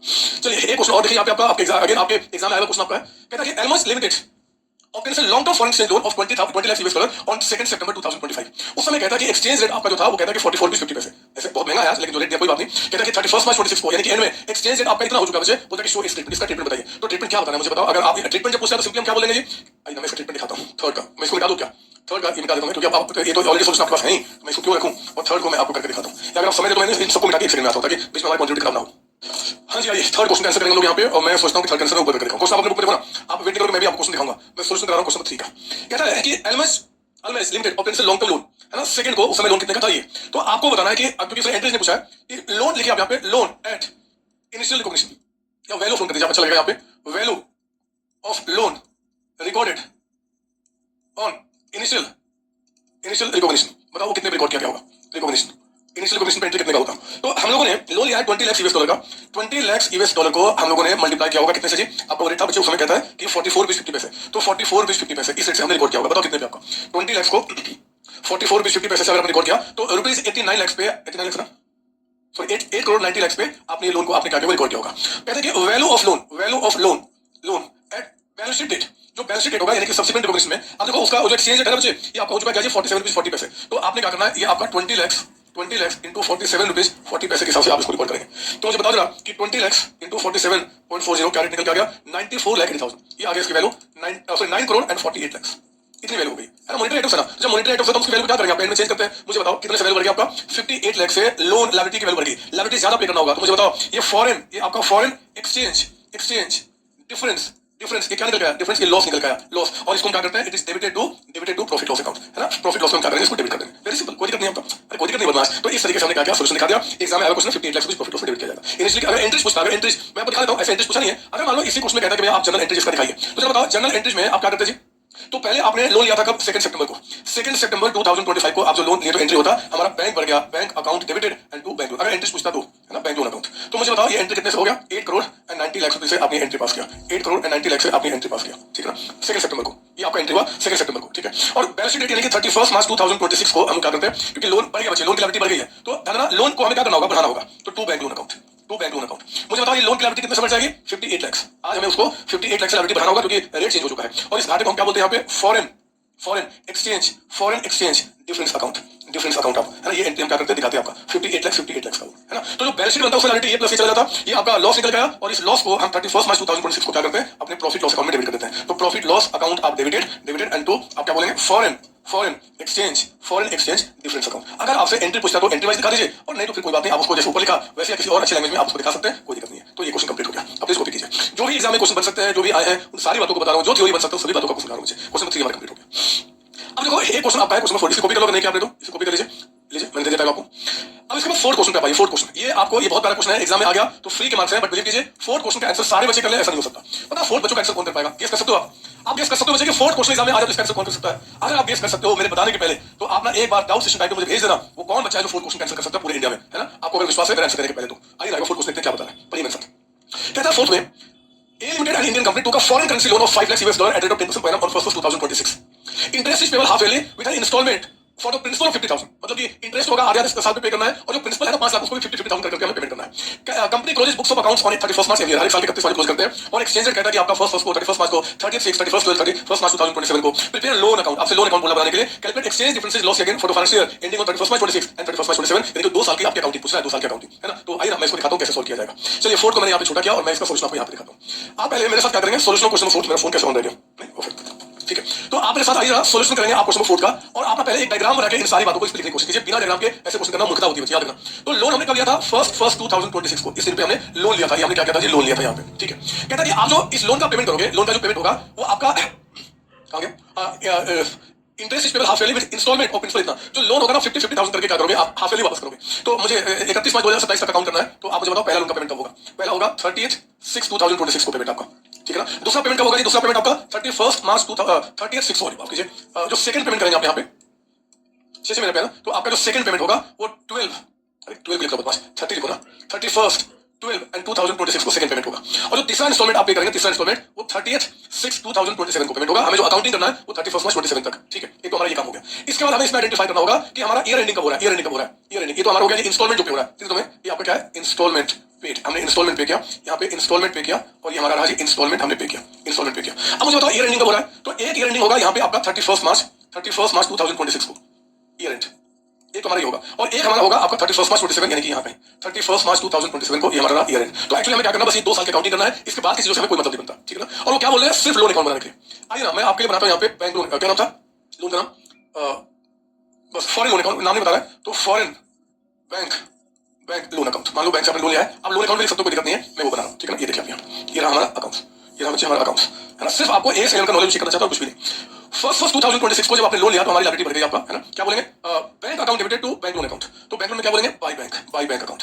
मुझे बताइए ये जो आप एंट्री करेंगे वो किस रेट से करेंगे, ट्रांजैक्शन रेट आपका। तो मैंने ट्रांजैक्शन रेट कितने डॉलर का लोन लिया था आपने, लोन लिया था 5 लाख US डॉलर का आपने लोन लिया था। मुझे बताओ जिस दिन लोन लिया था उस दिन रेट क्या था, 1st 26 का रेट यहाँ पे बता रहा है 72 रुपीज एंड 25 पैसे, इस दिन का जो रेट था। तो बताओ ना ये लोन हमने कितने पे रिकॉर्ड किया होगा, 5 लाख इंटू 72.25 आपका, ये बचे 3 करोड़ 61 लाख एंड 25,000 इस पे हमने क्या किया, आपका यहाँ पे लोन की रिकॉर्डिंग की होगी। मुझे विश्वास है यहाँ तक कोई दिक्कत आपको नहीं होगी। तो हमने क्या किया, लोन का रिकॉर्ड कर लिया। देखो ना, लोन रिकॉर्ड हो गया। समय चला बच्चे, चलते क्या हुआ, आप देखो यहाँ पे साल का एंड आ गया, साल का एंड। अभी कोई इंस्टॉलमेंट इस साल पे नहीं हुए। बस हम क्या करेंगे, 31 मार्च 2026 को ये जो लोन है ना, ये लोन उसको हम यहाँ रिकॉर्ड करेंगे टू बैलेंस सीडी। लोन को हम दिखाएंगे क्लोजिंग बैलेंस। और आप जानते हैं कि जो लोन ये आपका मॉनेटरी आइटम है कि non monetary? Sir monetary item है, इसका पेमेंट पेबल या रिसीवेबल है फ्यूचर में आपका। तो इसको हम किस रेट से कन्वर्ट करते हैं? एंड में क्लोजिंग रेट से। बोलो ना बदमाश। सब्सिक्वेंट में हम इसको क्या करेंगे, ये जो 5 लाख का पेमेंट आज हमें जरा बताओ किस रेट से करना पड़ेगा। आज अगर आज पेमेंट किए तो उस दिन रेट हो गया 72.50। बताओ जरा कि 5 लाख को अगर हम मल्टीप्लाई करते हैं 72.50 तो कितना निकल के आ गया? ये 3 करोड़ 62 लाख एंड 50,000 का अमाउंट, ये अमाउंट निकल के आ गया। समझ रहे हो बात? तो जो लोन हमने 3 करोड़ 61 लाख 25,000 का लिया था उस दिन, आज उसकी वैल्यू आज पेपर अमाउंट कितना हो चुका है बताओ? आपको फायदा हो रहा है कि घाटा हो रहा है? सर घाटा हो रहा है। तो आप क्या करोगे, 31 मार्च 2026 को अब बोलेंगे bye foreign exchange difference account आपका है ना बच्चे। ये हमारा क्या होगा, बैलेंसिंग फिगर से अमाउंट निकाल लीजिए, चाहे तो बैलेंसिंग से या फिर पर डॉलर लॉस कितना हो रहा है जी, 25 पैसे। तो 5 लाख इंटू 25 पैसे करोगे तब भी हो जाएगा। तो आपकी मर्जी जैसे करना है। ये आ गया 1,25,000 का अमाउंट। समझ लो ये बात ना? बोलो हाँ, ये हमारा खत्म हो गया आपका। तो 3 करोड़ 62 लाख एंड 50,000 ये हमारी एंट्री हो गई। ये रहा आपका 3 करोड़ 62 लाख एंड 50,000 का अमाउंट। पहले साल में आपको लॉस हो रहा है 1,25,000 का, वो हमने यहाँ पे दिखा दिया। कोई डाउट इसके अंदर में? नहीं सर। आओ ना अगले साल में, अगले साल के स्टार्टिंग में यानी कि 1/4/2026 को आपका ये जो लोन है बच्चे, इसका बाय बैलेंस बीडी कितना हो गया? ये 3 करोड़ 62 लाख एंड 50,000 का हमने यहाँ पे रिकॉर्ड किया। ये अमाउंट जो क्लोजिंग था वो अपने चला गया अगले साल के स्टार्टिंग में। अब देखो क्या हुआ, यहाँ देखो आप समय आगे चला, यहाँ देखो आप अभी साल की बात कर रहे हैं और चलते अभी ये कुछ 3 महीने गुजरे थे और यहाँ पे इंस्टॉलमेंट पे कर रहे हैं। तो लोन जो है ना, लोन की लायबिलिटी 30/6/2026 को आपकी कम हो रही है टू बैंक अकाउंट। मुझे बताओ लोन कितने से कम हो रहा है? कहता है कि $50,000 का हम यहाँ पेमेंट कर रहे हैं। $50,000 यहाँ पे पेमेंट हो रहा है। जो $50,000 हो रहा है, जो पेमेंट हो रहा है, बताओ आज वो ट्रांजेक्शन किस रेट से हो रहा है? तो 30/6/2026 को आपका 72 रुपीज 90 पैसे का रेट आपका चल रहा है ना। तो हमने क्या किया, इस रेट से हमने $50,000 का हमने लेकर पेमेंट कर दिया होगा 72.90। मुझे बताइए कितना हो गया? 36 लाख एंड 45,000। सर एक सवाल है, पूछो ना क्या?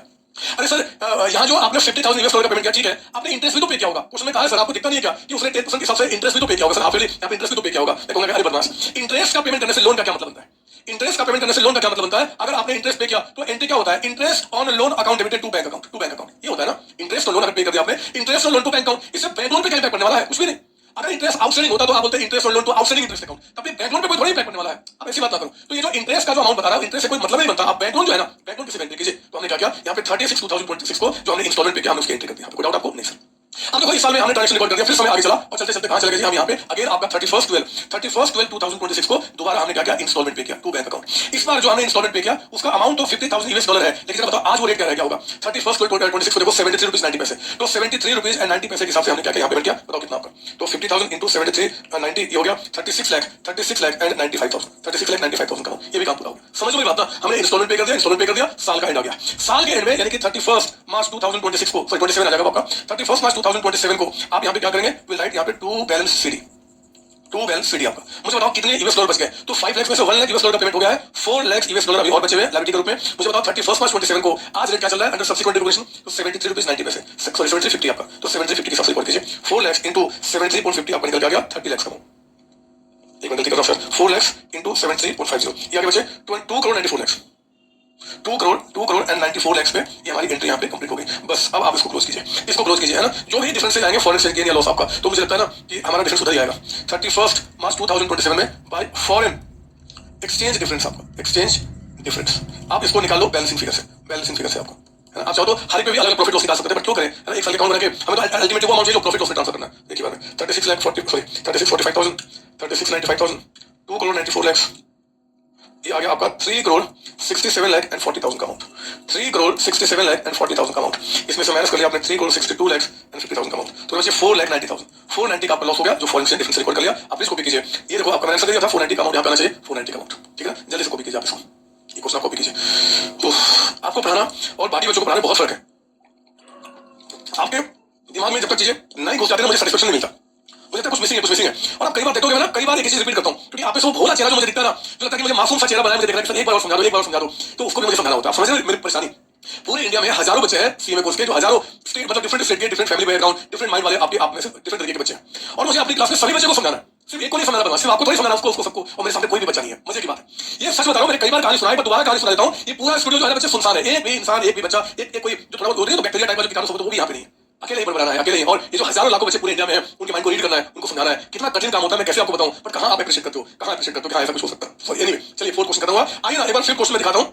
आपके इंस्टीट्यूट के स्टडी मेट पे क्वेश्चन है, लेकिन फिफ्थ के पहले आपको नोट नंबर 4 बताना चाहता हूं। मैं स्टार्टिंग से बढ़ते जा रहा हूं, तो पढ़ाने का तरीका क्या है। मैंने टॉपिक्स टू कवर में अभी इस टॉपिक को लेकर मैं आगे बढ़ना शुरू किया मैंने, है ना। इंट्रोडक्शन छोड़ दिया, क्योंकि इंट्रोडक्शन ना बहुत बड़ी चीज होती है, स्कोप हम देखेंगे बाद में। हमने इसको शुरू किया था। आपका इनिशियल रिकॉग्निशन में आपका क्या होगा, ट्रांजिशन रेट पे जो रेट होगा हम एवरेज ले सकते हैं, क्वेश्चन बोलेगा, मतलब कि अगर हम परेशान है तो ये लाइक, मतलब हम हमेशा इसी से काम करते हैं। जो सब्सिक्वेंट होगा, और ये कैसे लेगा मैं आगे दिखाऊंगा, चिंता नहीं कीजिए। सब्सिक्वेंट में हमें देखा होता है मॉनेटरी गवर्नमेंट उसके हिसाब से काम, हाई सी नॉन मॉनेटरी में अगर वो हम इनमें आपका फेयर वैल्यू पे मेजर कर रहे हैं तो उस दिन का रेट होगा, हम यूज कर सकते हैं। कंडीशन क्या बता दिया, क्लोजिंग पे होता है, एक्सचेंज रेट से कुछ डिफरेंस जाएगा, हम साल के प्रॉफिट लॉस पे ट्रांसफर करेंगे। अगर कोई कहां से हमने लिया है उसका हम सेटलमेंट कर रहे हैं, जिस साल में सेटलमेंट कर रहे हैं, जिस साल में सेटलमेंट कर रहे हैं उस साल हम उसके प्रॉफिट लॉस को दिखाते हैं। मैंने इस क्वेश्चन से आपको दिखाया, तीसरा नोट हमारा ये था। फिर हम चौथे नोट पे आपको कुछ बातें बताना चाहते हैं, बहुत ध्यान से मेरी बात सुनिए। चौथा नोट क्या आपको मैं बताना चाहता हूं, और मैं सोच रहा हूं पता है क्या बच्चे, चौथे नोट के लिए मैं 2 क्वेश्चन कराऊं, पहले उसके बाद इसको पढ़ के दिखाऊंगा। पांचवा क्वेश्चन जो हमारे स्टडी मेट के क्वेश्चन है, और छठा क्वेश्चन अगेन जो हमारे स्टडी मेट के क्वेश्चन है। मैं आपको बताना चाहता हूं क्या, आई पहले इस नोट को पढ़ना, आपको समझ में नहीं आएगा, मैं पहले आपको फिफ्थ क्वेश्चन कराना चाहता हूं। और इसका जो उन्होंने सॉल्यूशन दिया, जो क्वेश्चन दिया ना बुक में आपको स्टडी मेट में, एक मिस्टेक है, उसको सही करके आपको क्वेश्चन लिखा है। सुनिए मेरी बात, पता है ये क्या बोलते हैं, ये क्या बोलते हैं, ये क्या बोलते हैं, या फिर मैं फिफ्थ सिक्स के पहले मैं ना आपको कुछ क्वेश्चन करना चाहता हूं अपनी तरफ से। अपनी तरफ से लिखिए आप, यहाँ पे आप अपने रजिस्टर में लिखिए, आप रजिस्टर में लिखेंगे कॉन्सेप्ट बिल्डिंग क्वेश्चन, लिखिए आप रजिस्टर में पे दीजिए concept building question, question based on purchase of fixed asset by taking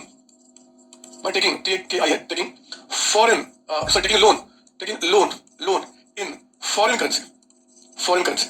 अगर आपने फॉरेन करेंसी में लोन लेके मेरे बच्चे कोई फिक्स एसेट्स आपने क्रिएट किया है, तो उस बात को समझाने के लिए मैं आपको क्या कर रहा हूं, कुछ बातें बताना चाहता हूं, ठीक है। सुनिए ध्यान से क्या लेकिन इसमें एग्जांपल नंबर 1 आपका, एग्जांपल नंबर 1 कहता है कि ऑन 1 जुलाई, लिखिए मेरे साथ, 1 जुलाई 2025, साथ देखेंगे, एक्स लिमिटेड ब्रैकेट में इंडियन कंपनी राइट पोस्ट, कहता है कि purchased a machine for US dollar, मुझे डॉलर किस बनाने आता नहीं है, आप बना लेना, यूएस डॉलर 50,000 पेबल आफ्टर मान लो 3 years, 3 साल के बाद कहता है कि उसका पेमेंट करना है। मतलब जो हमने मशीन परचेज किया ना बच्चे, वो कैश पे नहीं, हमने क्रेडिट पे लिया है, क्रेडिट पे, या तो जिनसे हमने परचेज किया उनसे ही मशीन हमने क्रेडिट पे ले लिया, या फिर मशीन को परचेज करने के लिए हमने कोई फॉरेन से लोन लिया, कोई भी चीज उसका कोई दिक्कत नहीं है ना। तो आपने क्या किया, परचेज द मशीन फॉर आपका US dollar 50,000 payable after 3 years, या मैं चलो ठीक है ये हो जाएगा आपका, ठीक है 3 years। कहता है कि आपका make general entries for the year ended on 31st March 2026 if exchange rates on 1st July 2025 were rupees 85 per dollar and on 31st March 2026 were rupees कुछ भी हो सकता है, चलो मैं 86 ले लेता हूं पर डॉलर, आपको एंट्रीज पास करना।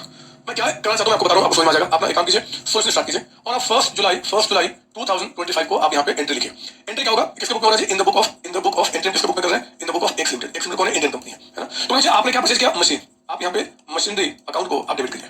एंड टू आपने लोन लिया ना, तो आपका फॉरेन वेंडर अकाउंट या फॉरेन लोन अकाउंट कुछ भी ले सकते हो, कोई दिक्कत नहीं है। आपने क्या एंट्री पास किया, मुझे बताओ, ये आपका इनिशियल रिकॉग्निशन हो रहा है, तो 50,000 यूएस डॉलर, मुझे बताइए ये जो आपका 50,000 यूएस डॉलर है, इस 50,000 डॉलर का जो हम रिकॉर्डिंग करेंगे किस रेट से करेंगे, रुपीज 85 रेट से, बताओ कितना हो गया।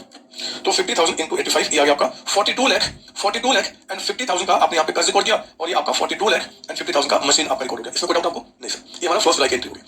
साल का एंड आ गया बच्चे 31 मार्च 2025, साल का एंड आ गया 31 मार्च 2025। पता क्या करेंगे, अब देखो जो मशीन है वो तो सब्सिक्वेंट रिकॉग्निशन होगा हिस्टोरिकल कॉस्ट पे, मतलब मशीन को तो कितने पे दिखाएंगे, पता है आपको, मशीन जो होगा बच्चे वो तो क्या करेंगे, इसी पे दिखाएंगे आप, इसी पे। लेकिन जो फॉरेन वेंडर है ये तो मॉनेटरी आइटम्स है, जब हम फाइनेंशियल स्टेटमेंट बनाएंगे, और फाइनेंशियल स्टेटमेंट जब बनाएंगे तो इसको हमें किस रेट पे दिखाना होगा, क्लोजिंग पे। जब क्लोजिंग पे आप लेकर आओगे तो हमें क्या करना होगा जी, ये जो हमारा फॉरेन वेंडर है, फॉरेन वेंडर अकाउंट, हमें इस लायबिलिटी को क्लोजिंग रेट पे लेकर आना होगा। क्लोजिंग रेट पे लाने के लिए 50,000 यूएस डॉलर, जिसको हमने 85 के रेट से रिकॉर्ड किया था, आज रेट हमारा कितना हो चुका है जी, आपका 86 रुपीज हो गया। तो पर आपका डॉलर 86 माइनस 85 यानी कि 1 रुपीज से इस लायबिलिटी को क्या करना होगा, बढ़ाना होगा। बोलो 50,000 यूएस डॉलर आपने 85 पे एंट्री किया था, बट एंड में हमें एंट्री कैसे करना है, 86 के रेट से करना है। तो हमने क्या किया, 1 रुपए से, और अपने वेंडर को बढ़ा दिया, है ना। और ये जो आपका 50,000 को हम क्या बोलेंगे, विल से फॉरेन एक्सचेंज आपका डिफरेंस अकाउंट, ये लॉस है, लॉस आपका, तो हम क्या बोलेंगे, फॉरेन एक्सचेंज डिफरेंस अकाउंट, ये आप यहाँ पे एंट्री दिखाएंगे कितना, 50,000। एक डाउट इसके अंदर नहीं सर, सही तो पता है, आपने पहले बता दिया कि आपने एसेट्स को रिकॉर्ड करना है जी, आपका इस पे क्या बोलते हैं कि एक्चुअल ट्रांजैक्शन पे, इनिशियल सब्सिक्वेंट पे हमें उसको जो मॉनेटरी आइटम्स उसको क्लोज करना होगा क्लोजिंग पे। तो हमने क्या किया कि वेंडर को क्लोज किया, बढ़ाया आपका लायबिलिटी, घाटा फाइल डिफरेंस अकाउंट, तो हमें पता है सर क्या बड़ी बात कुछ भी नहीं। मैं इसको बताना चाहता था, आप बताओ 31 मार्च 2025 को हम क्या करेंगे, ये एक्सचेंज डिफरेंस कहां जाएगा, प्रॉफिट लॉस अकाउंट में। तो profit loss account debited and to foreign exchange difference account आपका, ये हमने क्या किया, 50,000 ये हमने एंट्री यहाँ पे कंप्लीट कर दिया, ठीक है ना बच्चे, ये हमने कंप्लीट कर दिया। कोई डाउट इसके अंदर में नहीं सर, तो इसको भी कर लीजिए सर। नया क्या बताओ ना, कुछ भी नहीं बताना, लिखो आपका, पता है मैं आपको बताना चाहता हूँ आपको नई बात, ये जो ट्रीटमेंट है ना बच्चे, ये ट्रीटमेंट आपका क्या है, ये हमारे A11 में बोला हुआ है, ये A11 में बोला गया ये ट्रीटमेंट करने के लिए जो अभी तक पढ़ते आ रहे हैं। लेकिन पता है मैं आपको बताना चाहता हूं, ऐसे आपके बहुत रिलेवेंट डीप बताना चाहता हूं कि AS11 को समझाने के लिए टोटल 45 पैराग्राफ्स है। AS11 को समझाने के लिए टोटल आपका 45 पैराग्राफ्स है। और पता है AS किसको फॉलो करना होता है, AS फॉलो करते हैं, मैं थोड़ा सा एक छोटी सा जब आपको पता होगा AS जो है ना बच्चे, इसको कौन फॉलो करता है, AS 1 2 3 जो पढ़ रहे हैं ये फॉलो करते हैं जितने भी फर्म्स हैं, जितने भी फर्म है, पार्टनरशिप फर्म हो गया, सोल प्रोप्राइटरशिप हो गया, HUF हो गया, ये सभी लोगों को क्या करना होता है, अपने अकाउंटिंग करते समय AS को फॉलो करना होता है।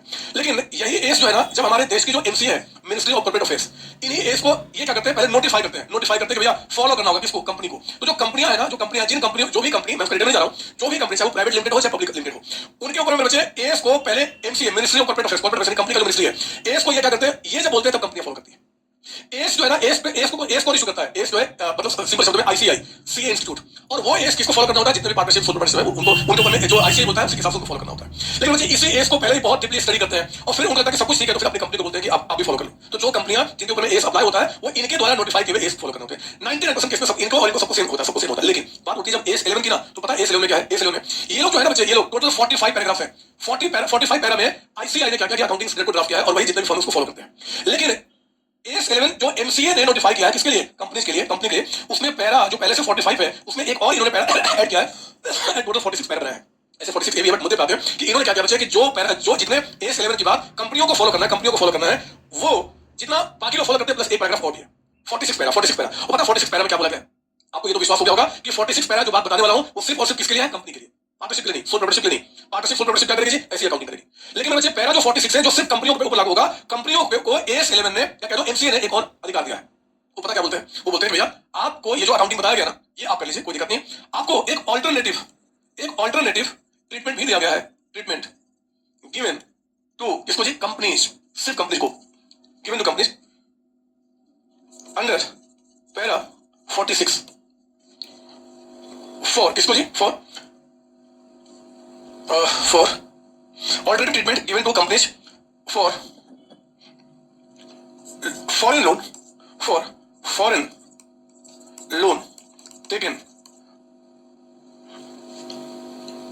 for purchase of fix assets. अगर हमने फिक्स एसेट्स को परचेज करने के लिए फॉरेन कंट्री से कोई लोन लिया है तो उनके पास एक ऑल्टरनेटिव ट्रीटमेंट है। ऑल्टरनेटिव ट्रीटमेंट का मतलब क्या, आप चाहो तो ये कर लो, चाहो तो वो कर लो। ऑल्टरनेटिव का मतलब होता है जी कि उनके पास, इट मींस लिख ताकि रिवीजन दिखाता हूं, it means companies can follow the above treatment और है they can opt for following treatment.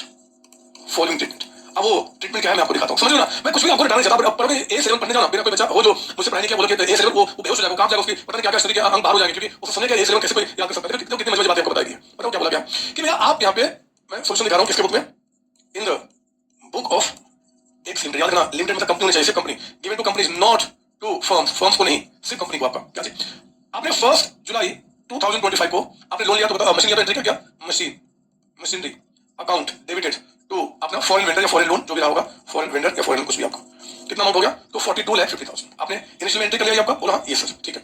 इसके बाद सेकंड एंट्री आ गया 31 मार्च 26 है, सही कर लो 26 है। अब देखो आपने यहाँ पे क्या बाजी, टू वेंडर की लायबिलिटी बढ़ी, तो foreign vendor because of exchange rate, foreign vendor को हमें क्या करना है जी, यहाँ पे कितने से लायबिलिटी बढ़ा दिया, 50,000 से, है ना। आपका 50,000 यूएस डॉलर इनटू आपका 86 माइनस 85 वन, यानी कि ये बढ़ गया आपका। अब ध्यान से बच्चे, वो कहते हैं कि ये जो आपका 50,000 से आपका निकल गया, ये हमने क्या बोला, फॉरेन एक्सचेंज डिफरेंस अकाउंट कितना, 50,000, ये एंट्री ठीक है। इसको थर्ड एंट्री देखना 31 मार्च 2026। अब ध्यान से बात सुनना, हम लोगों ने ये जो फॉरेन एक्सचेंज डिफरेंस आया था बच्चे, इस डिफरेंस को हमने कहां ट्रांसफर किया था, प्रॉफिट लॉस अकाउंट में।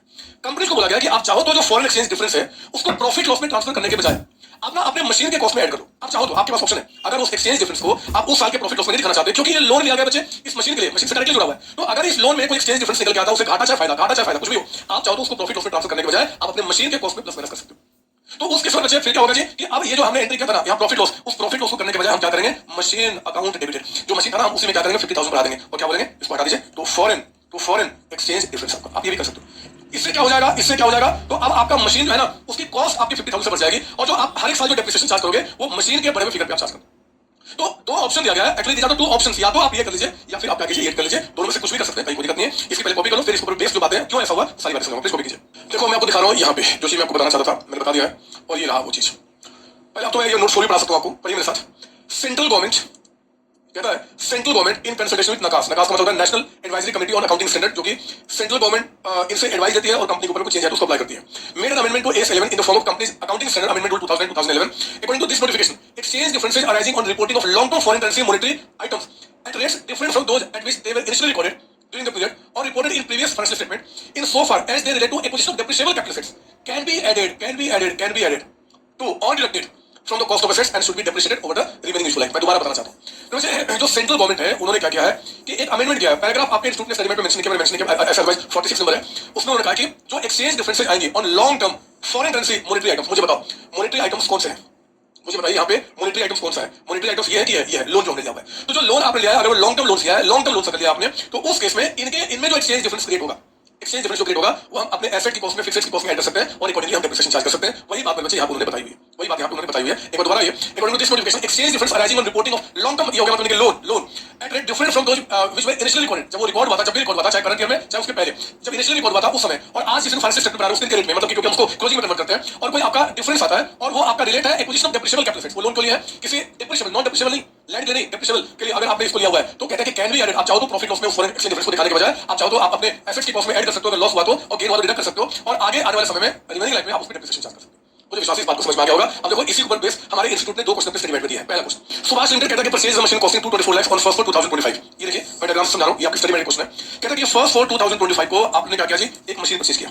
मुझे बताओ ये मशीन आपने कितने का परचेज किया, 224 लाख का, यानी कि 2 करोड़ 24 लाख, 2 करोड़ एंड 24 लाख में कितना लिखा, मैंने ज्यादा लिख दिया, 224, ये आपका 2 करोड़ एंड 24 लाख का मशीन परचेज किया। कहता है कि same was fully financed by foreign currency loan.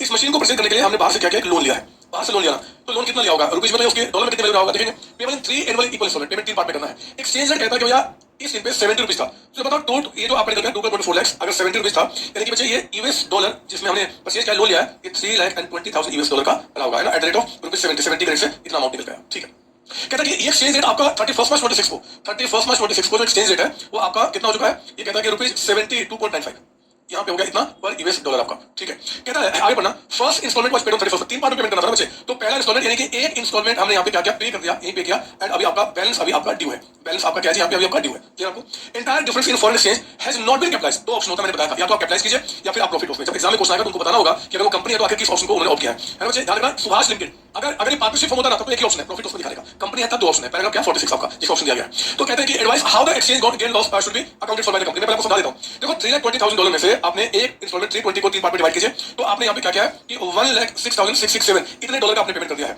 और अभी भी जो है जो आपका बकाया होगा ना वो 213,333 इतने यूएस डॉलर अभी आपको बकाया होगा।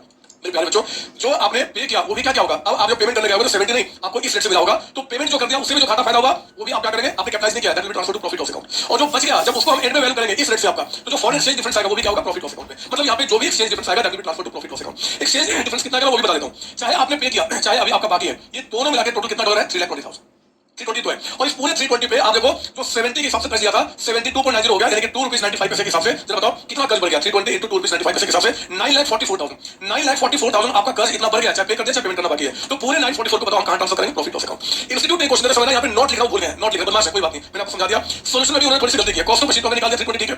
Exchange loss on payment of first instalment लिख के छोड़ दिया, जब होना चाहिए exchange loss on payment of first instalment and balance जो अभी बैलेंस रिमेनिंग है, जो पेमेंट नहीं हुआ, क्योंकि उसको भी हमें क्लोजिंग रेट पे कन्वर्ट करना होगा, दोनों को मिलाकर $320 पे आपका यानी कितने का हमारा लॉस हुआ, ये पूरा का पूरा लॉस क्या होगा, should be charge to statement of profit of account. ये आपका आंसर होना चाहिए, ठीक है ना। तो आप इसको सही कर लीजिए, मैंने एग्जैक्टली वही आंसर करा जो कि स्टडी मेट में, ताकि आपको गलती क्या मैं बता दूं आपको, और मैंने आप स्टडी मेट देखोगे ना तो पता नहीं क्यों बदमाश नोट लिखना भूल गया, तो मैंने सही कर दिया आपको। सेम क्वेश्चन देखो आपका 6, ये भी आपके स्टडी मेट का क्वेश्चन है, मैं लिखना भूल गया, ये भी आईसीएमआई स्टडी मेट का क्वेश्चन आपका है, स्टडी मेट आपका। पर ये क्या बता रहा है, कहते हैं इन्होंने क्वेश्चन में थोड़ी गलतियां की, मैं उसको सुधारूंगा और फिर बता दूं आपको। कहता है कि एमएम लिमिटेड कंपनी है, purchase fixed of $50 lakh costing 3,825 lakh on first for 2025। मैं आपको ना यहाँ पे डायग्राम से बताना चाहूंगा, ये रहा आपका डायग्राम। कहता है कि आपने फर्स्ट फॉर 2025 को आपने क्या किया जी, यूएस मशीन परचेज किया, मशीन कितने का, 50 लाख यूएस डॉलर, 50 लाख आपका यूएस डॉलर है ना, यूएस डॉलर का आपने परचेज किया है, और कहता है कि उसका इंडियन वैल्यू आपका 3,825 है, ठीक है। सेम एज फुली फ्रांस में फॉरेन करेंसी लोन, मतलब हमने लोन से लिया हुआ है, table 5 equal instalment annually. Exchange rate कहता है कि इस दिन पे ₹76.50 था पर डॉलर। एक बार देख लो जरा कि 50 लाख को जब हम इससे मल्टीप्लाई करेंगे तो इतना अमाउंट आपका आना चाहिए, ये 50 into ₹76.50 ये आया सेम अमाउंट, इतना कि होने था दूसरे से परचेज किया। फिर कहता है आगे एज ऑन 31 मार्च 26, यानी कि एक साल गुजरने के बाद 31 मार्च 26 को कहता है कि फर्स्ट इंस्टॉलमेंट वाज पेड। आप मुझे बताओ 50 लाख में से जो फर्स्ट इंस्टॉलमेंट यहां बना होगा वो कितने का बना होगा, $50 लाख में से 5 पार्ट पेमेंट करना है, तो 10 लाख 10 लाख यूएस डॉलर का हमें यहाँ पे पेमेंट करना होगा। ठीक है, कहता है कि उस दिन पे $1 आपका 81.50 हो गया। इस दिन पे बच्चे $1 जो आपका है, एक यूएस डॉलर वो आपका 81.50 के हिसाब से रेट आपका हो गया। इस रेट से आपका 81.50 entire loss on exchange was included in the income. बदमाशी उन्होंने गलती क्या हुआ है यहाँ पे, in the cost of goods sold नहीं होगा, in cost of fixed assets होगा, क्योंकि उन्होंने सोल्यूशन जो दिया ना वो फिक्स्ड एसेट्स के मुताबिक दिया हुआ है। और उसमें पता नहीं क्यों इतने बदमाश लोग होते हैं, समझ नहीं आता। मैंने जानबूझ के लिख दिया था कि बुक में क्या है और यहाँ पे क्या है, समझ में आया तो बुक में काट के सही कर लिया, बुक में ये कॉस्ट ऑफ फिक्स्ड में इंक्लूड कर दिया गया, यानी कि ऑल्टरनेटिव ट्रीटमेंट फॉलो किया। एमए लिमिटेड कहता है कि normally depreciated fixed on fixed आपका 20% डब्ल्यूडी बेसिस। ठीक है, बोलता बताओ क्या ट्रीटमेंट करोगे, सुनिए मेरी बात ध्यान से, मैं पहले समझा दूं। $50 लाख में $10 लाख का पेमेंट कर दिया, बताओ बैलेंस अभी और कितना बचेगा यहाँ पे आपका, तो $40 लाख यूएस डॉलर भी और कर्ज बच जाएगा। तो मुझे ध्यान रखना, मैं आपको बता दूं यहाँ पे कि चाहे इसमें से जो पे हो गया और चाहे इसमें से जो अभी कर्ज आपका बचा हुआ है, इन दोनों में जो एक्सचेंज फ्लक्चुएशन हुआ कितना जी, मुझे बताओ पेमेंट क्या होगा। आपने पेमेंट जो किया होगा वो 10 लाख यूएस डॉलर में आपको पर डॉलर कितना ज्यादा पे करना पड़ा होगा। तो जो रेट आपका था 76.5 हमने पे किया खरीदा हुआ इस रेट से, तो ₹5 के हिसाब से 50 लाख, यानी कि 50 लाख रुपीज का एक तो लॉस इसमें हो गया। फॉरेन एक्सचेंज डिफरेंस लॉस जो आपका होगा 50 लाख का हो गया, जो पेमेंट हो गया उसमें, क्योंकि रेट जो लोन था किसी और का था और जो पेमेंट हुआ किसी और से हुआ। और जो $40 लाख बच गया बच्चे, ये 40 लाख को भी जब सब्सिक्वेंट रिकॉग्निशन करोगे तो $5 के हिसाब से 200 लाख का इसमें भी आपको लॉस दिखाना पड़ेगा। यानी कि जो टोटल लॉस हो गया आपको due to exchange difference for 250 lakh का, मानते हो इस बात को, जो पेमेंट हो गया उसमें भी और जो आपका बच गया उसमें भी। हमारा A11 ने पैरा 46 में क्या बोला है, चाहे पेमेंट हो जाए चाहे पेमेंट करना बाकी हो, जो लॉस टोटल निकल गया 250 का, इधर प्रॉफिट लॉस में दिखाइए या फिर कॉस्ट में ऐड कर दो। तो इस कॉस्ट में क्योंकि कॉस्ट में ऐड करने के लिए बोलता है तो मैं आपसे बता रहा हूं कि 250 लाख एसेट की कॉस्ट में ऐड करें, पहली बात। फिर आपको क्या करना होगा, जो डेप्रिसिएशन चार्ज करना होगा बच्चे, तो आप जो आपका एसेट है उसमें 20% आप जो नॉर्मल चार्ज करें कीजिए ना, कोई दिक्कत नहीं, क्योंकि इस साल 250 लाख हमारे एसेट की कॉस्ट में ऐड हो गया है, तो 250 पे 20% कितना निकल गया आपका 50 लाख का। ये एडिशनल डेप्रिसिएशन अब आगे हम क्या करेंगे, चार्ज करना शुरू कर देंगे। जो हम पहले से चार्ज कर रहे वो तो रहेगा और हमें इतना चार्ज करना पड़ेगा। इन्हीं बातों को इंस्टीट्यूट ने आपको यहाँ बताया, मैं पढ़ देता हूं। Exchange differences arising on repayment of liability incurred for the purpose of acquiring fixed assets should be adjusted in the carrying amount of respective fixed assets, तो 250 लाख ऐड करेंगे। उन्होंने बताया thus the entire exchange loss due to variation of 50 lakh on payment of इतना जो payment हुआ उसमें कितने का लॉस हुआ था, ये देखिए 50 का। तो कहता है कि ये जो आपका है should be adjusted in the carrying amount of respective fixed में ऐड किया जाएगा। और जो फिर उसके बाद आपका कहता है कि फर्दर डेप्रिसिएशन ऑन अनअमोर्टाइज्ड, ये तो आगे समझ आ जाएगा, कोई बात नहीं आती आपका। और एक्सचेंज डिफरेंस आपका उल्टे सीधे जगह ऊपर नीचे करते हैं। और जो एक्सचेंज लॉस होगा बच्चे आउटस्टैंडिंग अमाउंट पे कितना 40 लाख डॉलर पे आपका 5 के हिसाब से 200 लाख, ये वाला आपका